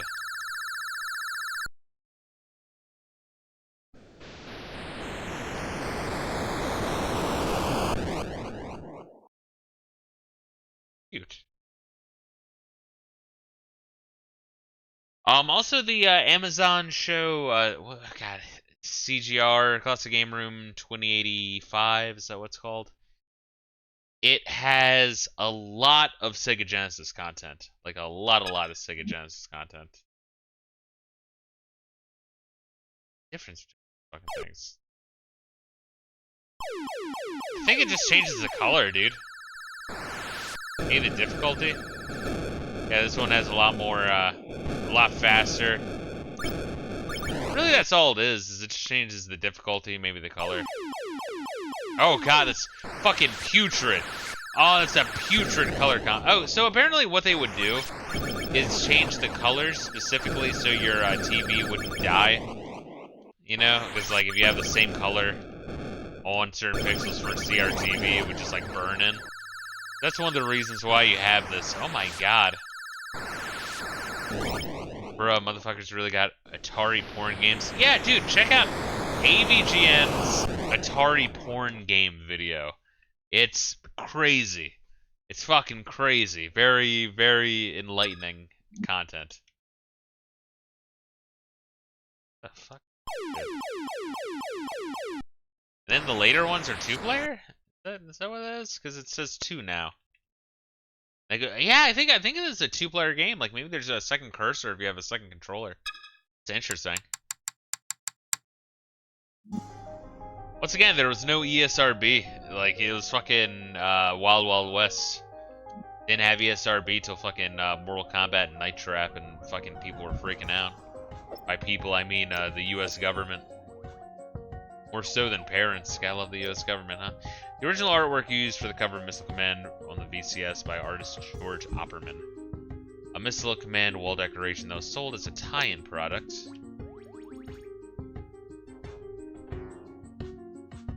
Oh, dude, porn's existed for hundreds of years.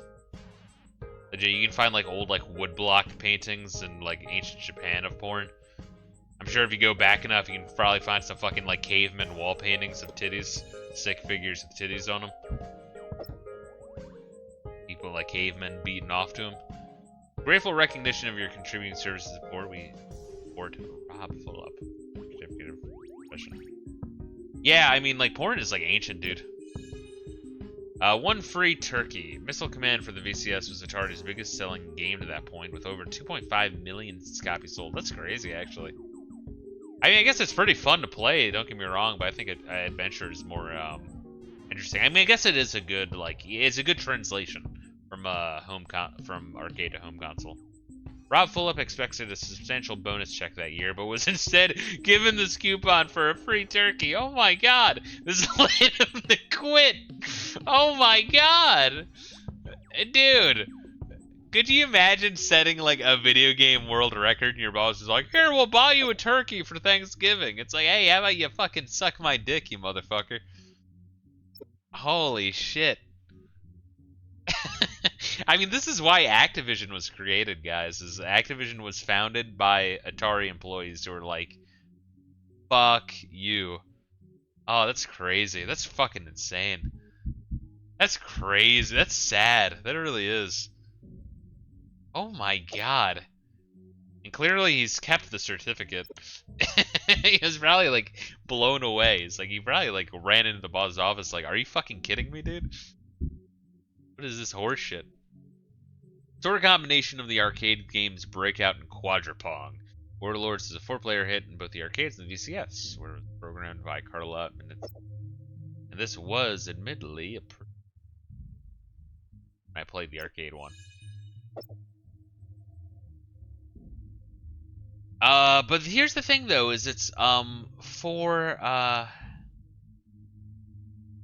game mode 4-player. What do you mean? How is Atari 4-player?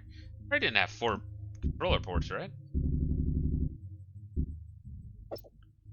Oh, I guess the ports are on the back or some shit. How would you do a 4-player on a Atari console? I thought there was only two controller ports on that fucking thing.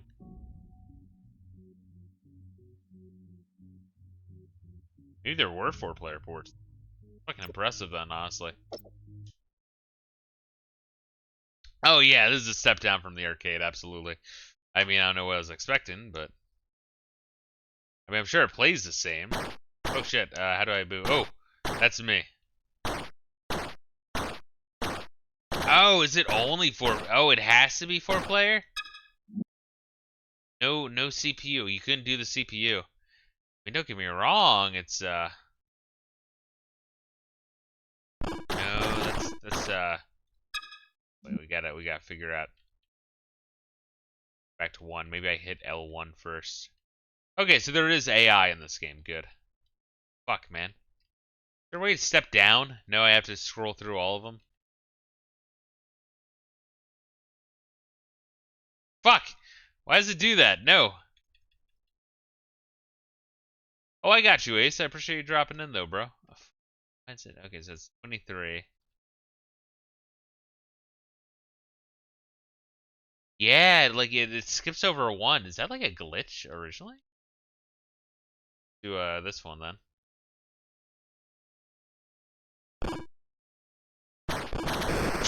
Whoa! Whoa! Alright, so the AI is not very good. Whoa! Whoa, that's awesome. Oh, that's awesome, dude. It's like those what is it? The I guess the opposite of that, right? Is the those videos where it's like Luigi wins Mario Party by doing absolutely nothing.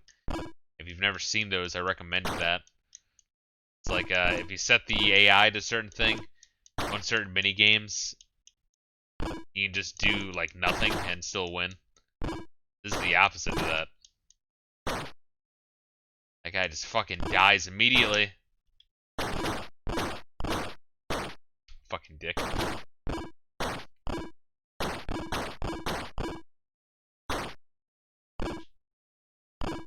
Shit, fucker! Shit, no! No, no, no, no! Fuck!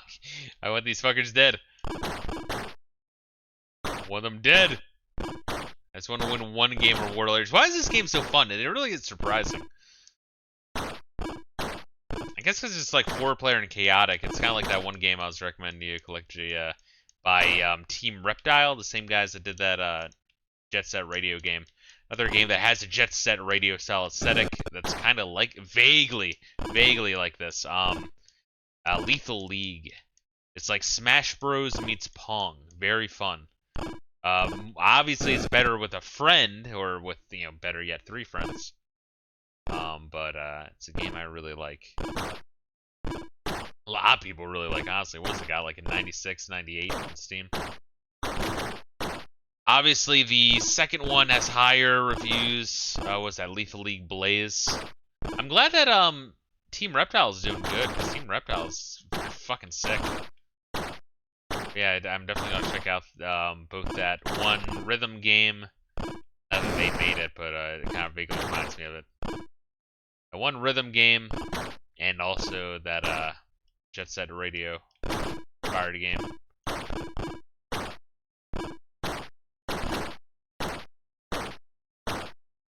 Wow, that AI is getting worked hard, bro.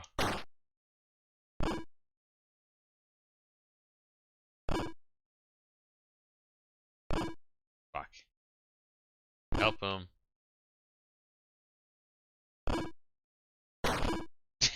Fuck, guys, come on. Bomb Rush Cyberpunk, yes. Yeah, and once again, when I was playing Lethal League Blaze, I was telling my homies, which, they don't fucking know shit about fucking old games, but they still talk about it anyway. Yeah, I was like, there's a game on the Dreamcast called Jet Set Radio. The style, like, in terms of, like, visuals and sound, really remind me of that. Then they, like, go and make that fucking game. It's like, okay, yeah, this makes sense. Shit, fucker.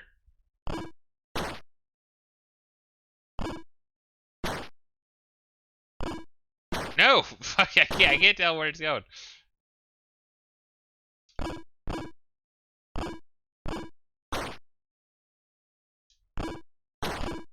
Oh, dude, I'm gonna win it! I'm gonna win it! No! Oh, dude, he's gonna get fucked in the ass. Gonna get fucked in the ass tonight, bro.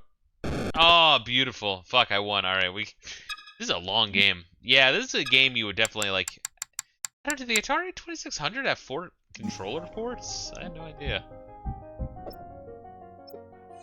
The original artwork used on the cover of Warlords for the VCS by artist Steve Hendricks. A royal family. Fuck, is weird. Original artwork by King Frederick. It's amazing how much effort they put in, like you have dots moving around on the goddamn screen. Here they make like entire fucking lore around it. The original artwork of King Frederick and his 4 warring quadruplets. That's Dominic, Marcus, Felipe, and Restivo.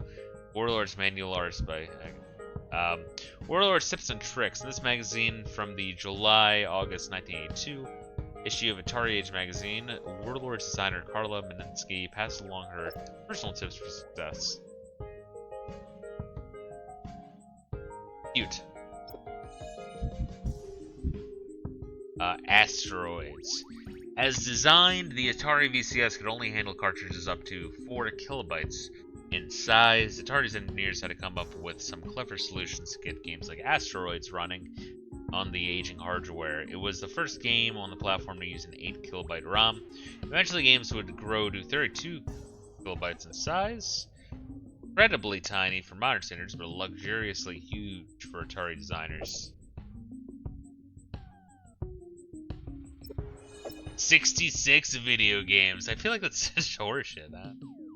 I mean, it's cool that there's that many variants, but I wouldn't call it a whole different game.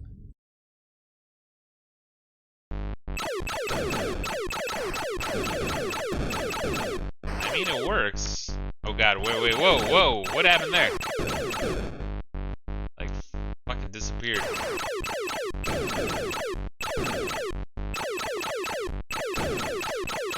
Yeah, not as good as not as good as the arcade.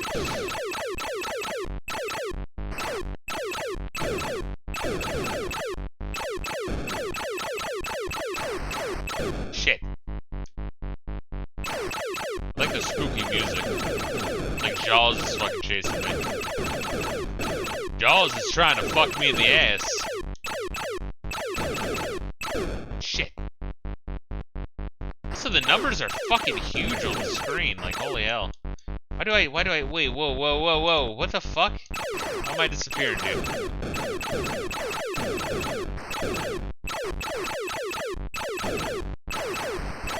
I like how they don't break into smaller rocks, they just get smaller. It's cute.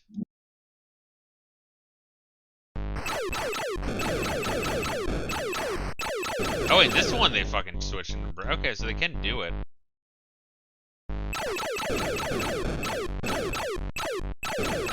They seem to only like start in one angle, you know what I mean? Like they can't. Oh no, call me a liar. No one's starting to go that way.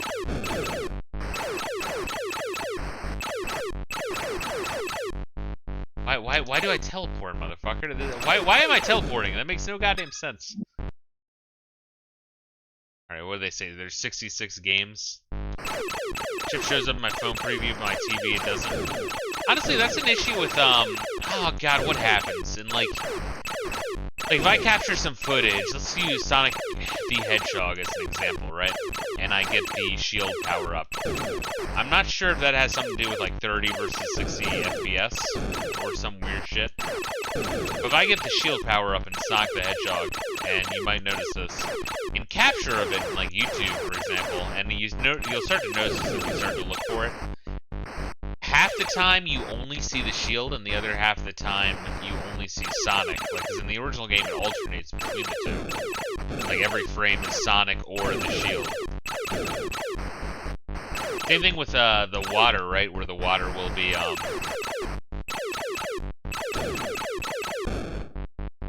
like the top of the water, it'll be like, think like, imagine like the sections being A, B, C, D, E, F, you know? You'll see like A, C, E, and then you'll see B, D, F. Or like the water, like the top of the water that's white. And so it'll alternate between those so fast that it looks like all of them are on at the same time. But in like capture footage of it, you'll see only like half of them at a time. So it's just like every other top of the water is like white versus nothing. I'm not even sure what that is, because you would think that the frame rate of streams and capture is fast enough that would capture both. For whatever reason, it doesn't, and I don't fucking know. I couldn't tell you. I couldn't tell you why that is. What the fuck is the difference between these modes? Let's go to like a higher one. Let's go to like 55. They all seem the same. Think the rocks move faster?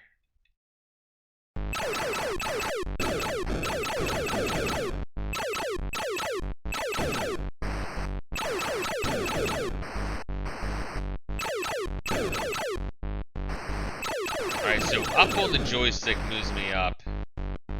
Left and right just rotates me. That's how they kind of got around it. Having only one button, you know? Before it would just be like a button for shoot, a button for thrust, and then a button for shield. Alright, I mean, you know, this is a game where it's cool they brought it home, but definitely you're missing something versus the arcade version. Or something like Warlords, you know, it's kind of the same thing. Atari domination. In 1981, Atari had an estimated 80% share of the home video game market. About the other 20, maybe like Magnavox Odyssey or some shit. And accounted for 1/3 of Warner's earnings. Holy shit. Like Time Warner? 1/3? Really? Pulling in over $1 billion in revenue. Jesus Christ. Warner's success during that period was widely credited to the explosion of video games. Well, then I'm kind of grateful for that it crashed, honestly. Notable and quotable. That really, really, really important thing about video games is that they're a media product like writing or like movies, but that they're dynamic and interactive. This is the first time that such a thing was possible. It was a historic event. I'm tired, man. I'm losing it, guys. Todd Fry, designer of Sword Quest Fire World. Here's a place where your job is to come in, make stuff up. You gotta have something clever and new at the end of the day that didn't exist at the beginning of the day, and that's a good day of work. RVR's Revenge. It fell from grace 2 years later. It really is. It's crazy. Probably because they paid their employees with turkeys. Yeah, that's insane that you made the company like, I can't say $1 billion because that's their max revenue, but probably like $1 million. They're like, here's a turkey, fucker. And we're talking about 1980 turkey, when turkey, like a full fucking turkey was probably like $1. Holy shit. Super Breakout. Originally released as a Sears store exclusive for the 1981 holiday season, the VCS version of the Super Breakout saw a wide release in early 1982, featuring iconic cover art by Cliff Spoon. Action Space. Yeah, that astronaut's like, what the fuck? Is that astronaut holding a baseball bat? Fucking is. Got like one of those like small ass like metal bats, you know? You gotta be armed with that before you get in the fucking spaceship. Hides a musical surprise. Higher strata and bricks trigger different longer sequences of notes, giving players' movements and choices have the ability to generate semi-random, if often dissonant, symphony.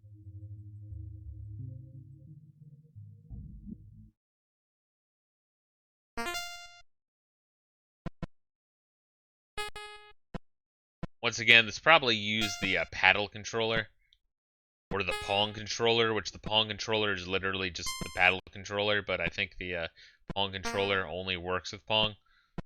But like, it's literally the same goddamn thing.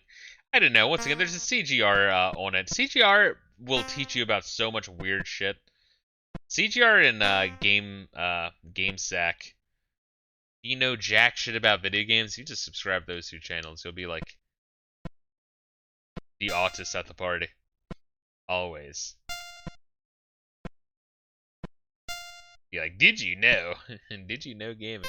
Or then there's people who, you know, subscribe to Did You Know Gaming, who's like, you know, they just read Wikipedia factoids and then fucking make like $1,000 off of it because retards click on the goddamn thing. Oh, speaking of which, Collect G, I started watching that Sonic Adventure, This Is How You Don't Play by Game Grumps. And in doing so, I was also watching the Game Grumps, This Is How You Don't Play for fucking Ocarina of Time. And I remembered another thing that Aaron Hansen never fucking did while actively trying to fucking hate the game, so that way his, like, sequelitis video seems legitimate, and not just that he's fucking bad at the game. But, like, he never uses the block button. He never uses his shield. He doesn't use items in combat, so he's just like, oh, I keep hitting him when he's got his shield up and it doesn't do anything. The combat's just so long-winded. It's like, yeah, you're not, like, doing anything. And then, like, you know, once again, he gets the float boots and just never takes them off. Dude, it's insane. Because it's not just that he's bad, right? Because, yes, he's bad, but he's like... I mean, I know his name's Ego Raptor, but, like, he's a fucking douchebag about it. He's an elitist douchebag about being bad at a game. It's the same thing with, like, DSP of why you hate that motherfucker, but somehow, Ego Raptor does it fucking even worse. Holy shit.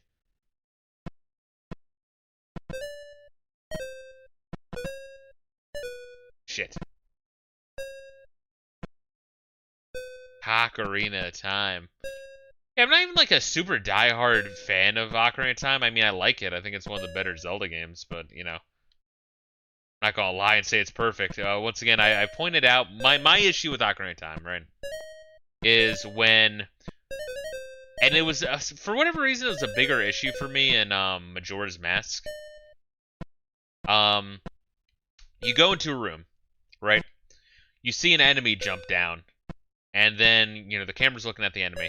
Then the camera looks at Link as the doors behind him locks, and then it gives you control again. But the camera is still looking at Link's face with the door behind him, and not the enemy that's charging you, about to attack. So you have to hit Z to rotate the camera, and then hit, like, wait a second. Like, you can't hit Z again. You gotta wait a second for Navi to move her bitch ass to the enemy, and then hit Z again to lock on. That's rough. No one would remember Ego Raptor's spurgy ass if it wasn't for Newgrounds, which is the same thing for like the G is saying. Yeah, I don't think so. Cause he really here's the thing, and I was like noticing it while watching the parts of the This Is How You Don't Play for Ocarina of Time. It's not just that he's bad at games and that he's like up his own ass. It's that he's like legit, and I don't even mean in like fucking like, oh, you're fucking dumb, but like in a legitimate way. He's actually really, really fucking stupid. Like in the literal sense, you know, you use that term so often. Like, yeah, that guy's a fucking dumbass, right? That it's lost all meaning. But he's actually really low IQ. And yes, Gaseous, exactly. Dumb and arrogant, which is the worst possible combination. And also loud. Like, I don't understand how JonTron was so... It goes to show how funny and just outgoing, I guess, JonTron is, where he was able to carry the living fuck out of that show when he was on it. Alright, let's go on to here. Oh god, we're almost fucking done, really. Oh god. Alright, well, I already fucking viewed it, but let's do Haunted House. We can't finish this one because we're actually catching up. Actually, we can fucking finish this because I think we're at 1982 for the other one. Yeah, let's just finish this section. Fuck it. Haunted House. Considered by some to be the first survival horror game, Haunted House by James Andreasson puts the player, represented by a pair of wide-open eyeballs, this is the Meatwad game, by the way, into a dark mansion and tasks them with finding and using items to escape. JonTron probably didn't want to be whipped by Aaron. Well, that's the fucked up thing, right?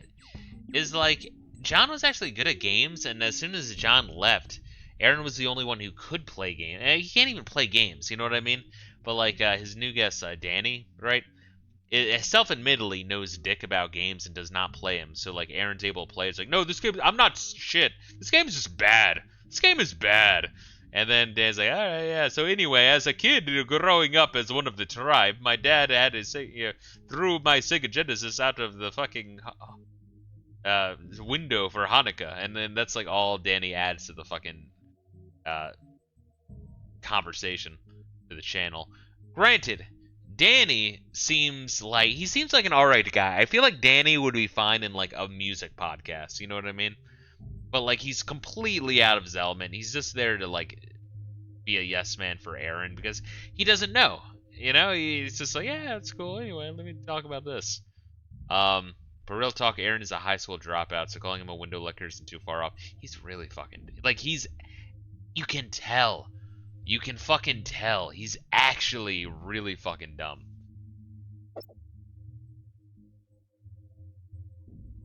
But like legitimately, and not in a dismissive way, but in a like, wow, you know, like crazy, like in a Valley Girl way, you know. Minimal graphics were created, maximum tension, this forerunner to a survival horror genre. Somebody dies. Searching for a crematory urn. Alright.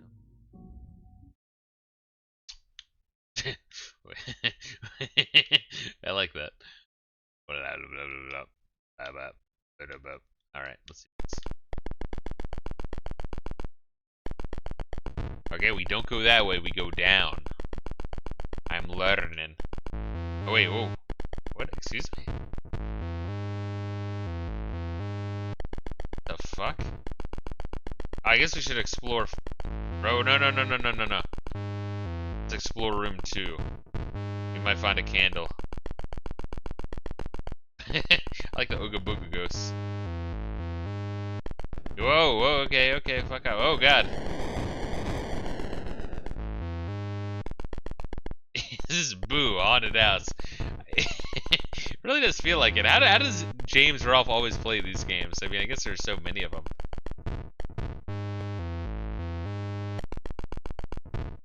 Where's 5? I need to know where 5 is.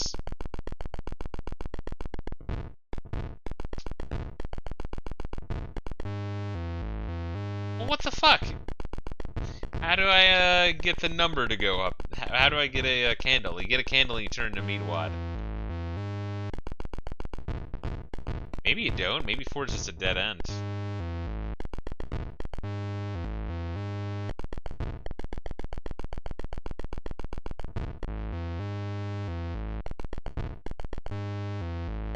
Maybe 2? What am I fucking looking for? Maybe you have to find the shit in the dark. Oh, fuck. Fuck me in the ass. Fuck, dude. Wait for me. That's interesting how there's actually a logic to how the bats follow you and shit. Come on, fuck off, dude.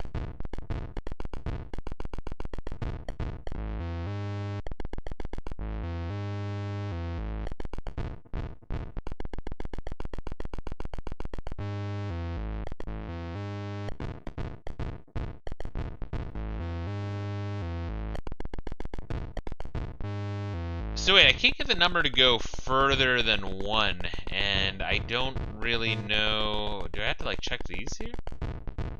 Oh, shit! I just turn on the light and become Meatwad. Alright, so, now what? What do I have to find? Oh, shit, I found something. Oh, oh, shit, okay. Oh, that's the number of, lantern lights I have. Wait, what the fuck, though? I just had to fumble around in the fucking dark? God, wait, what? I can only grab 1? What is this?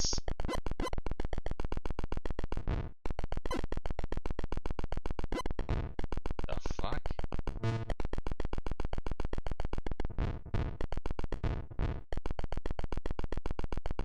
I was in middle school, someone spray painted a mural of Meatwad on the side of the gas station building.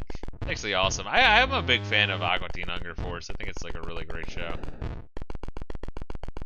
So what is this fucking light rod that I have? Can I kill ghosts? Or maybe that makes me invulnerable to ghosts? Maybe. Oh, these side things are doors too. Okay, but only sometimes. Weird.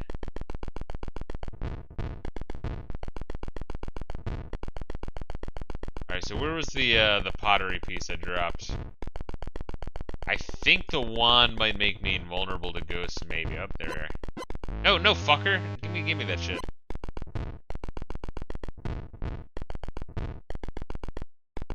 Shit, I dropped it right in the way. No. Fuck you! God, what the fuck is that?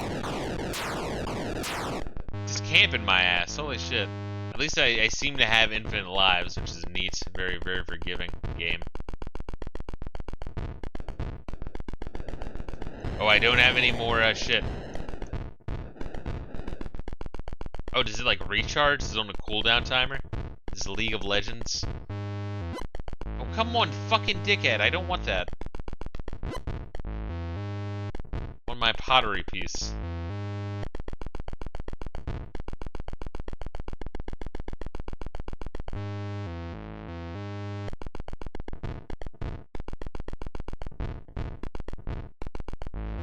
Oh shit, well that brings me to 4. Cool. Oh, I have 2 of them. Look at me, I'm getting somewhere maybe.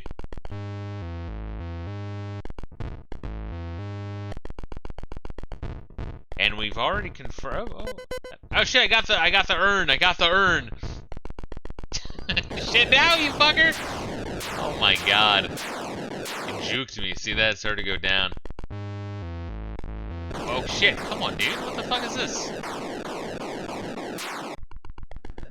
Oh, come on. Ah! They're swarming me. I'm just trying to get through. Why would I not want the pottery urn? I don't even know what it was I was picking up. Oh, I was dropping the same damn thing. What do I need to do now? Get the fuck out? Oh, my urn is gone? Oh, wait, did I drop the urn or do I have to assemble it again? Oh, God. Survival horror. Alright, I can't. There's alternate modes, though. Okay, not a shit ton. Oh, fuck you, dude. Oh, that's awful. You want more challenge? How about you can't see shit mode? Which is all of them, apparently? Really? Fucking extreme. Extreme! Alright, let's get the fuck out of here. Cute. So far, I think the best I've played is probably, Warlord. I mean, as far as, you know, excluding Activision games. Warlords and, Adventure, honestly. What the fuck? It's got dude's eyes for titties. Box art gallery. The creepy box art for Haunted House is designed by Steve Hendricks. Flip through the images in this gallery to see the original concept sketches and final art for an unused version of the cover, as well as the final design.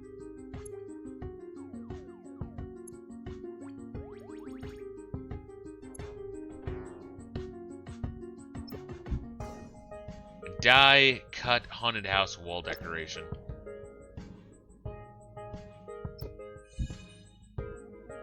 Haunted House reimagined. Oh god, so this is gonna be loud as shit then, guys. Can't get enough Haunted House. Digital Eclipse presents a new 2022 spin on the original, created with voxels, that's vowels, to bring the classic games look into new 3D spaces.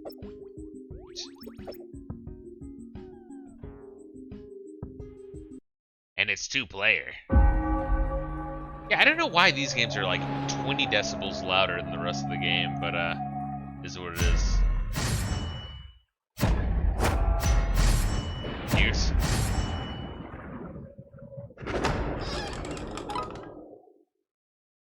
Ernie, say, you seem to be pretty limber for a floating pair of eyeballs. Must be nice.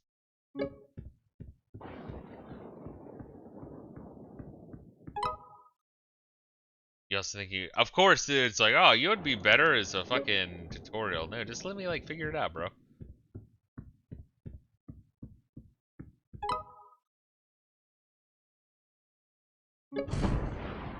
Oh, and it takes money. Got it. Bar in the upper left will tell you when your torch will expire. When enough's a snuff, press X. Okay. Well, hence. Oh god. Grab the scepter scroll of protection on the right. Ghosts ignore me.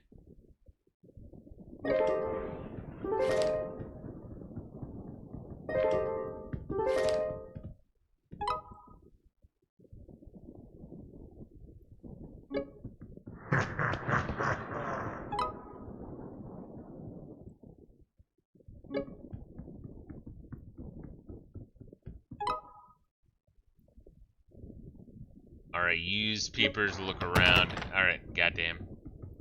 The puns. Yeah, the puns are pretty fucking ridiculous. We don't really need a light, we can actually kind of see around. See somewhere around here, but torch is out, light and grab it. Double back. Okay, so like with the original, you can only see items when your light is lit.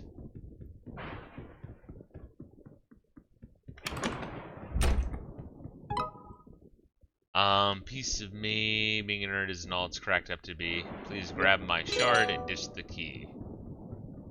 Talking in rhyme. Listen ahead. Let this elevator lift your spirits to the next floor. That one? But what if I want to get this thing?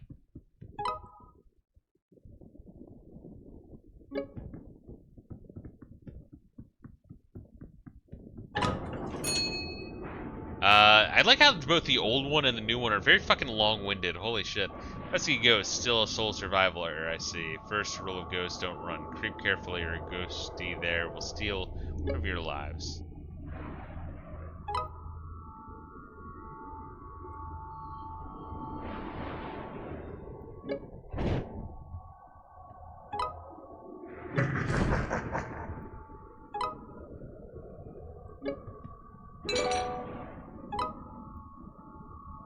Eyeballs and overhead camera view. Okay, come on. Close to the ghost will snuff you out. I don't know where the ghost is, dude. Creep around the creepy ghost using walls and obstacles to cover. Yeah, I think that's too much. I think the tutorials are way too fucking much. I can figure this out, especially if it's like an Atari collection. And the whole point is like, you know, what the fuck do I do? And then figure it out. Oh god! Alright, don't run. Do not run, for the love of God.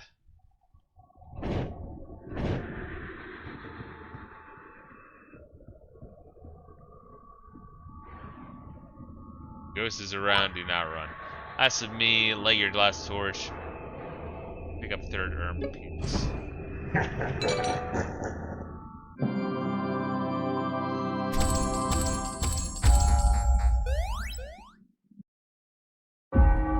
You do anything with the money?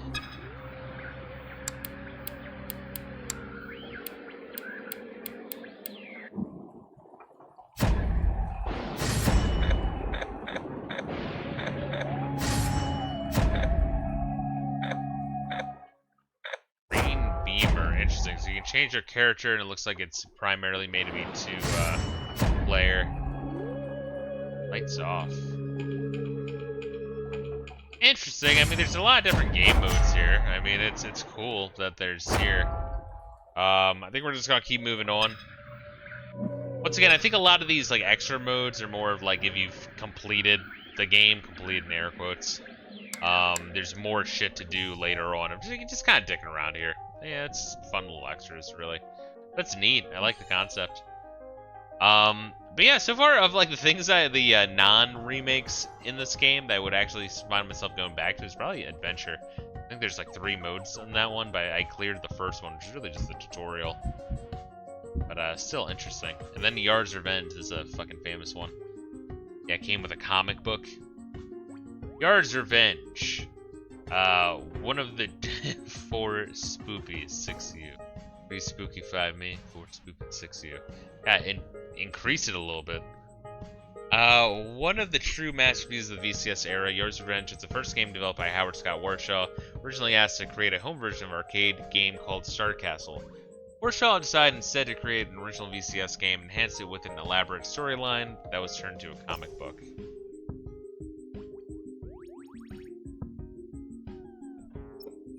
Once again, classic game room. Teaches me a lot of this fucking shit.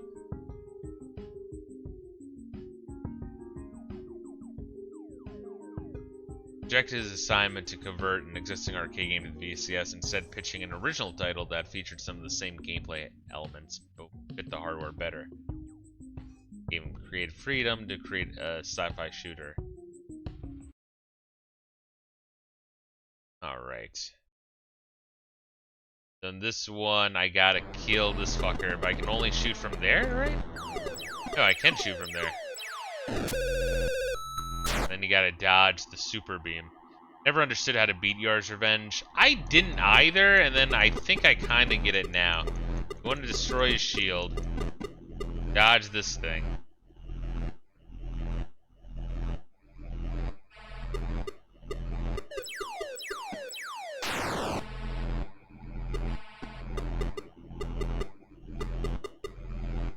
At least I thought I kinda understood it. Yeah, it's definitely a weird one, to be sure.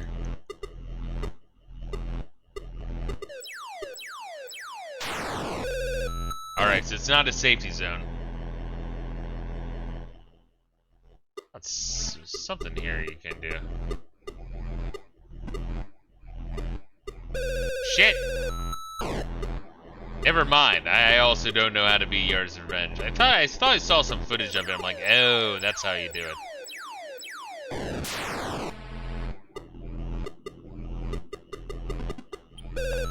Shit, goddamn.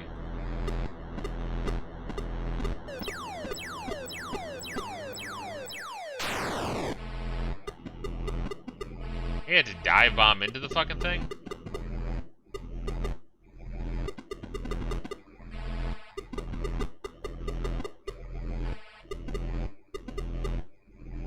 Nope. Oh shit, bullets come from behind me too?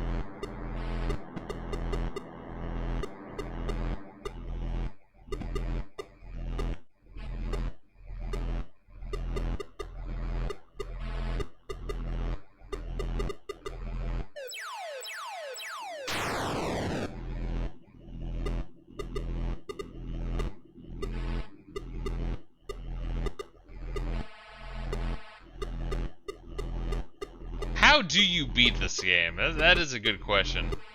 You have to like... Yeah, so this thing can't hurt you in there.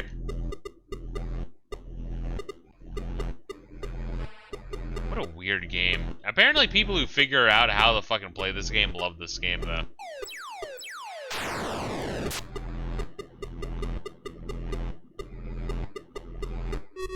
Oh shit.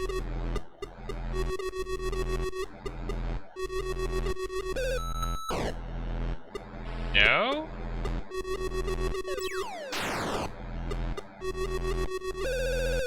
No?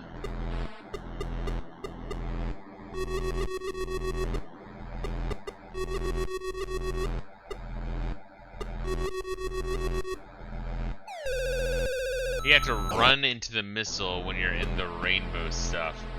I was kind of thinking, because like you can't shoot those, but that thing can definitely kill you.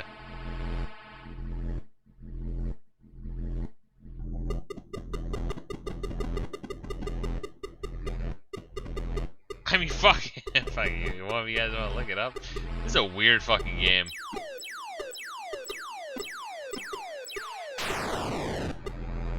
Maybe I need to get the black hole missile thing.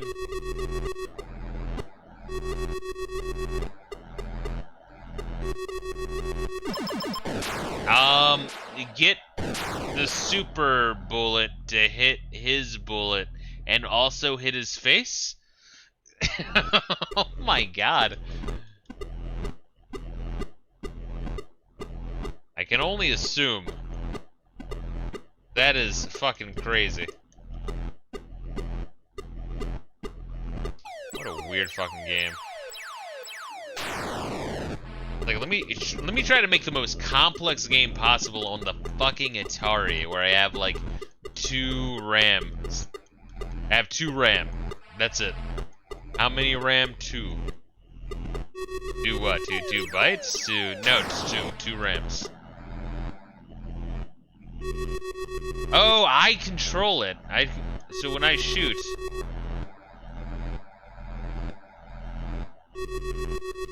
Ah, okay. So if I'm not shooting, it doesn't shoot. So I'm actually controlling that thing.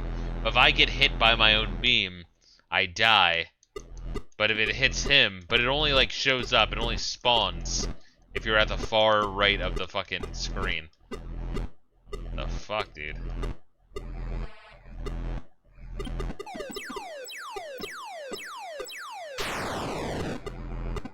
Yeah, like look at this shit. So maybe not. Maybe I have to touch the fucker. Oh. I still have to dodge his little like slow-moving missile. That kind of, speaking of Aqua Teen, kind of reminds me of the Moon and Knight's gun.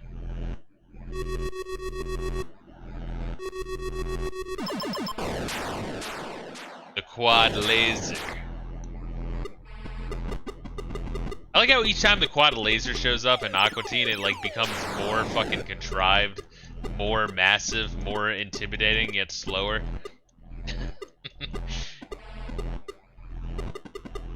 Wait, stay still, don't move, please. Like, what a fucking good concept, dude. Fucking Aqua Teen is great. it saddens me that there's a lot of people who like don't get it. And it's like that's the thing that blows my mind is there's nothing to get. It's just like funny fucking humor. I don't fucking know.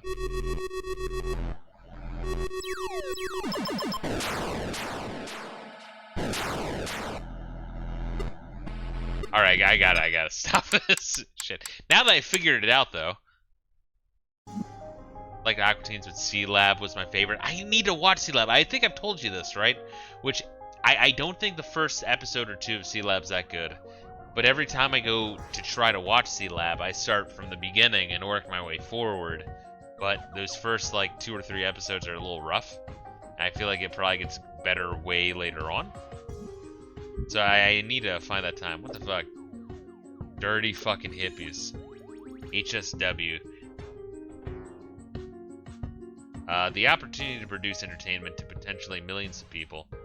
Well, that was something I'd always dreamed of, and I never knew how I'd get there, but now that I had this opportunity, I didn't want to waste it.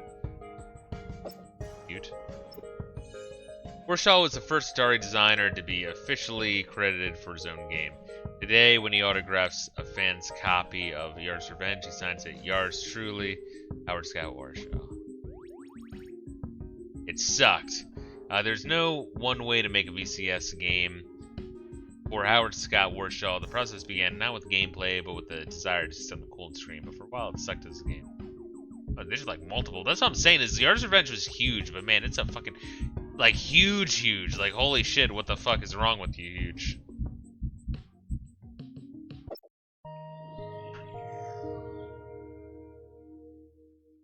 I guess it was like the first Galaxy Brain game, huh? Game. It was Star Castle. I played it a bunch.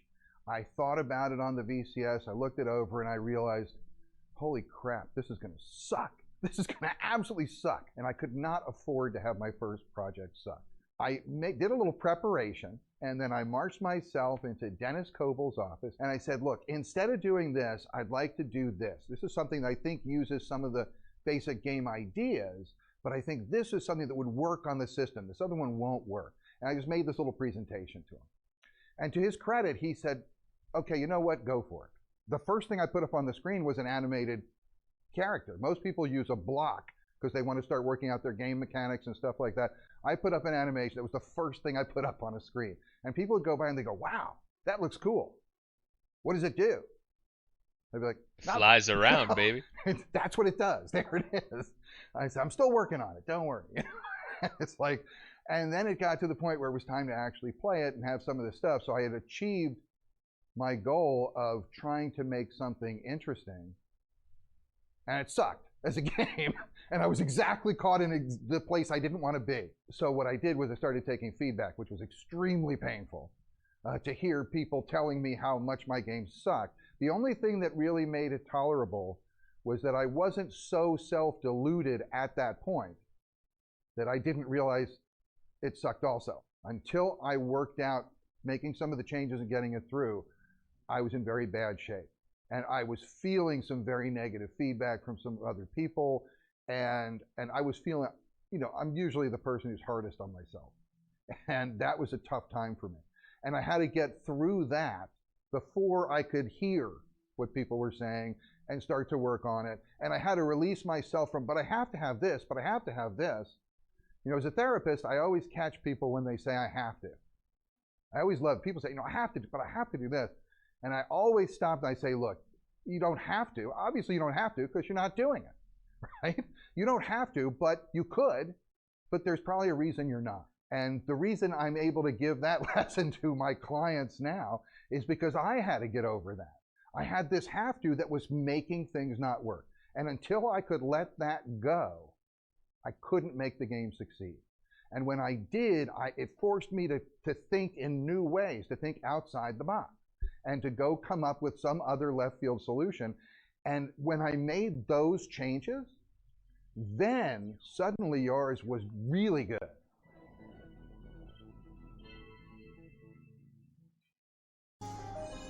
I wonder if when you like get that like laser by going all the way to the right and like dodging the fucking boss thing, I wonder if you can then go into the maybe safe zone, whatever the fuck you want to call it, and then it won't hit you, but you can still line it up. Yard's Revenge. What's in the name? Once the game was complete, the next task was to decide on a name and a storyline for the marketing materials. Howard Scott Warshaw found inspiration for his characters' names in the most unlikely places. Executive floor of Atari Inc.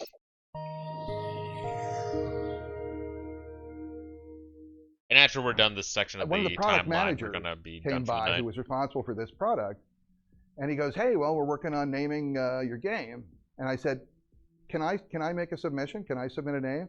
And he goes, "Sure, why not?"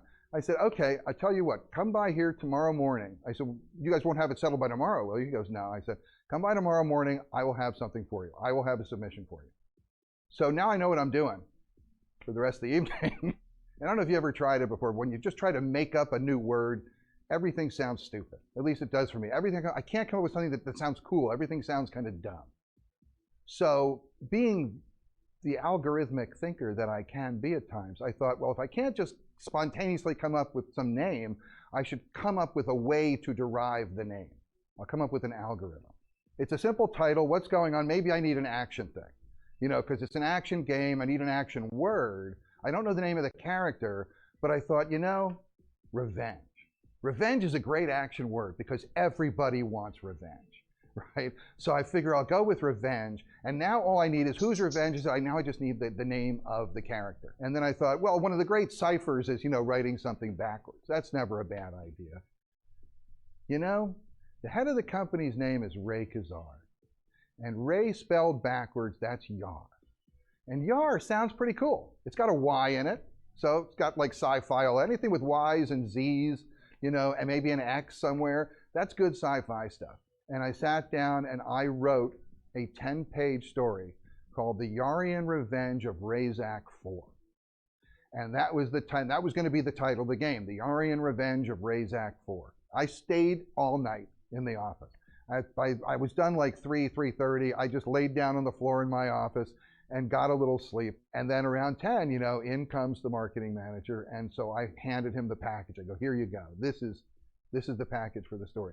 I didn't realize it fully at the time, but what I had done was I had created the first backstory in the history of video games.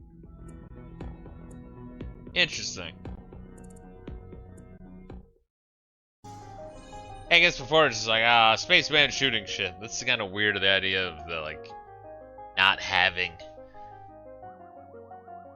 It's not just a story of the game, but like a story leading up to the events of the game. Yeah. There's things you just don't think about. Original artwork used for the cover of Yard's Revenge by artist Hiro Kimura. It's kind of weird that they're getting some Japanese motherfuckers. Honestly. Yeah, because Atari is also a Japanese name, but it's an American company. It's some like weird, like, crossover there. Very bizarre. Asha's looking for a payback after getting blacked to death.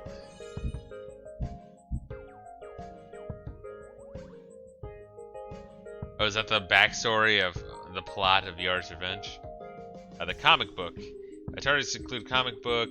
Warshaw was credited with the game designers of the comic, which first time an Atari designer was publicly credited for their work on the packaging. That's another reason why a lot of the Atari designers left, is because they didn't get fucking credit. Didn't get credit, got paid in turkeys. Got, like, none of the fucking money.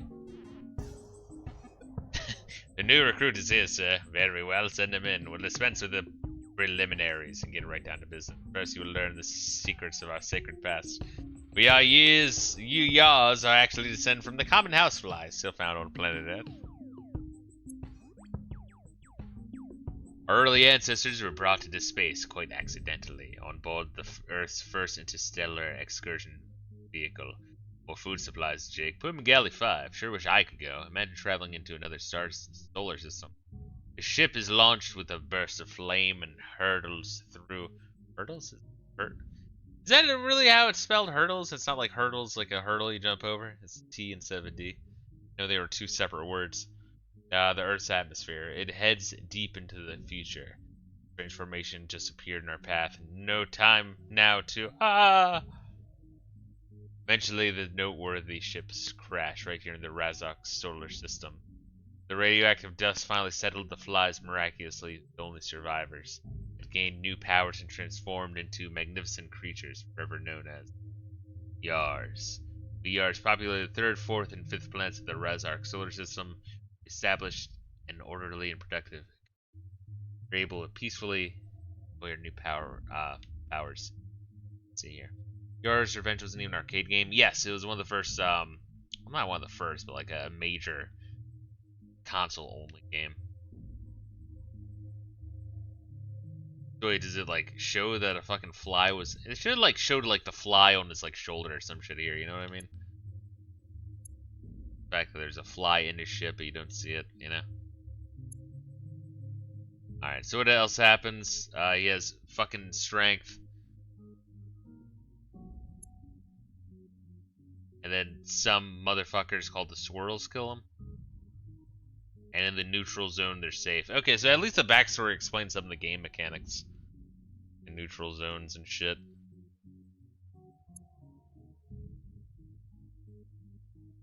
Yeah, I'm not reading the whole comic, but it's cool that's here. Interesting that they've also incorporated some of the game mechanics in there.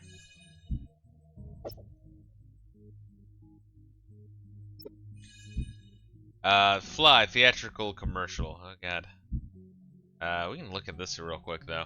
Think of a high-tech ad. A feature of the July-August 83 issue of Atari Age features behind-the-scenes making of the theatrical commercial. Fuck. Crazy. They dumped some serious money into this fucking game then, huh?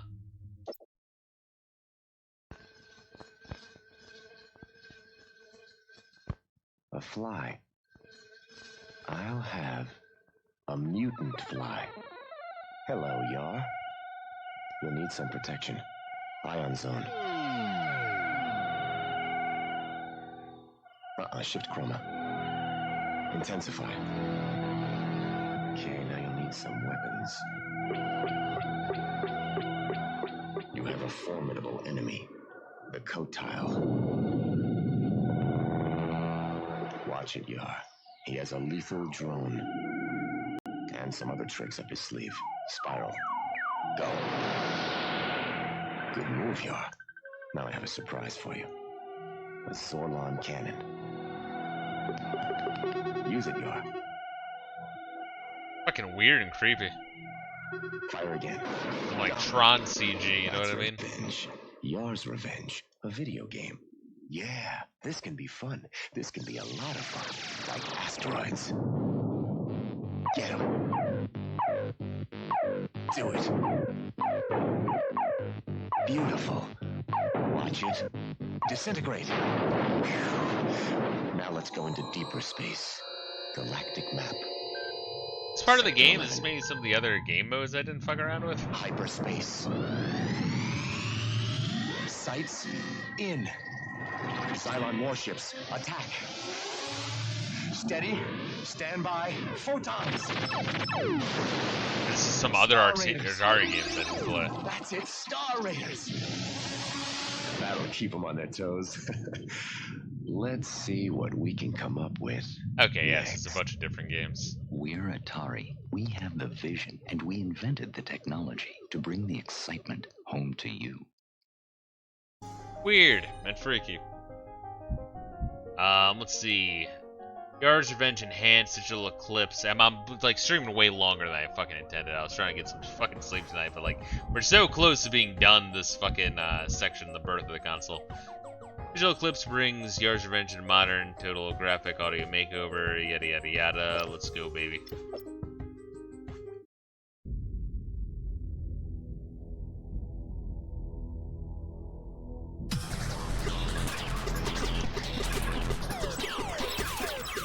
Oh shit, goddamn, that's quick. Alright, so it's very quick.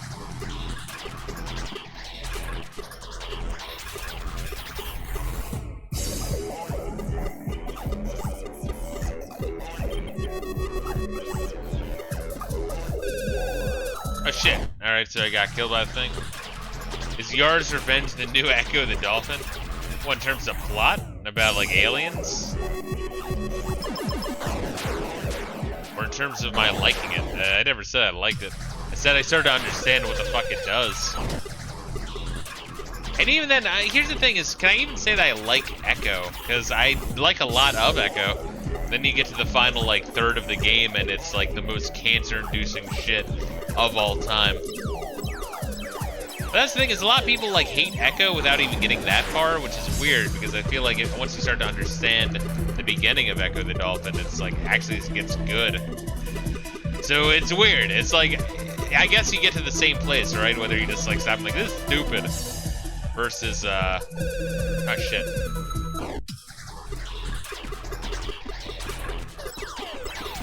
Versus putting some time into it to appreciate it and then later on hate it again. Once you realize, oh wow. Oh shit, come on.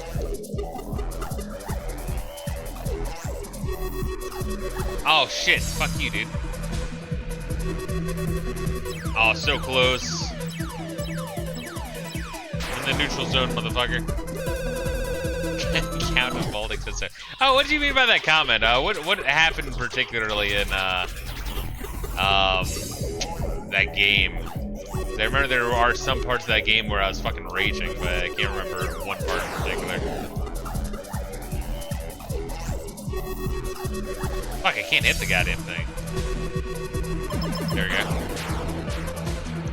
Well, wasn't just the last level of Echo? It was like the last, because it's the boss level. The level before the boss, and then even that, like, that pipe you're going through, like, holy shit. Mostly about how slippery that ice level is. Oh, it was already, like, icy, that game. Fuck, I went right into it. The game was already, like, really, really, really slippery, and then they add, like, really, really, really, really slippery ice. It's like, whoa, dude, come on, I can't control my shit. But I like the Daffy Duck penguins. There's a lot I liked about that game. I mean, once again, at the end of the day, I'd give that game, like, an 8 out of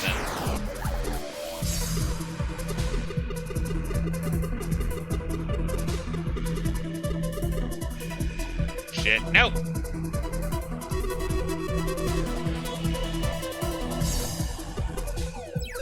Oh, fuck off! Come on.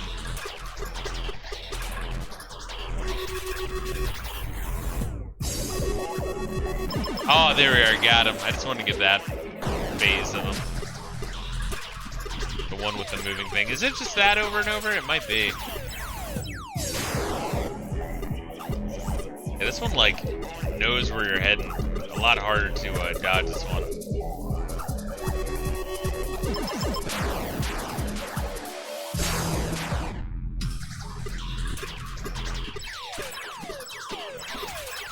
I'm fucking good.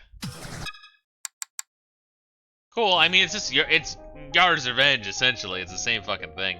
Only it's round. It's got more visual effects, and his little spiral death ball traces your ass a lot better.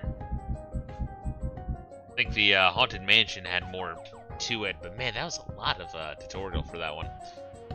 What goes up?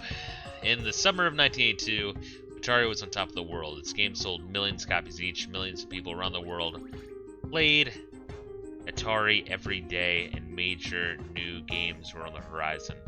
But the video games industry's fortunes were about to turn. Let's see. Guess it says the working designs adaptations of Puffle Mail had a lot of charm. If only they had left gameplay alone for their sakes. Yeah, because it really did. It's a fucked up thing, though, right? It's like it didn't need to be harder. The game was already like pretty long, honestly. All right, so we finished up the birth of a console. I'm not sure if we're gonna like finish the this game. You know what I mean? But like, you know, I'll fucking do like at least one more stream of it. That was really the thing I was like interested in the most. Although this has more 2600 games. It also has that Air World and shit, but it's pretty early on for that one. Yeah, I don't know. Yeah, this is like a cool game, but this is like a game that you would not want to like. You wouldn't want to sit down and like play the whole fucking thing in one go. It's a very slow burn, pick up, dick around a little bit, put down, kind of learn shit, and you have to be very much interested in this shit, which I feel like a lot of people aren't. But if you are, once again, Classic Game Room has a lot of shit on the Atari. There's always those any AVGN Atari shit, which is not much. How many did he do? Maybe like 5 episodes of Atari related shit, but still good, still entertaining. But thank you guys for joining me. I'm gonna sleep. That was kind of my goal, is to finish streaming early on. I just didn't think I would be close to being done that second section. But thanks again for joining me, guys. Make sure to take care of yourselves. Much love. Peace out.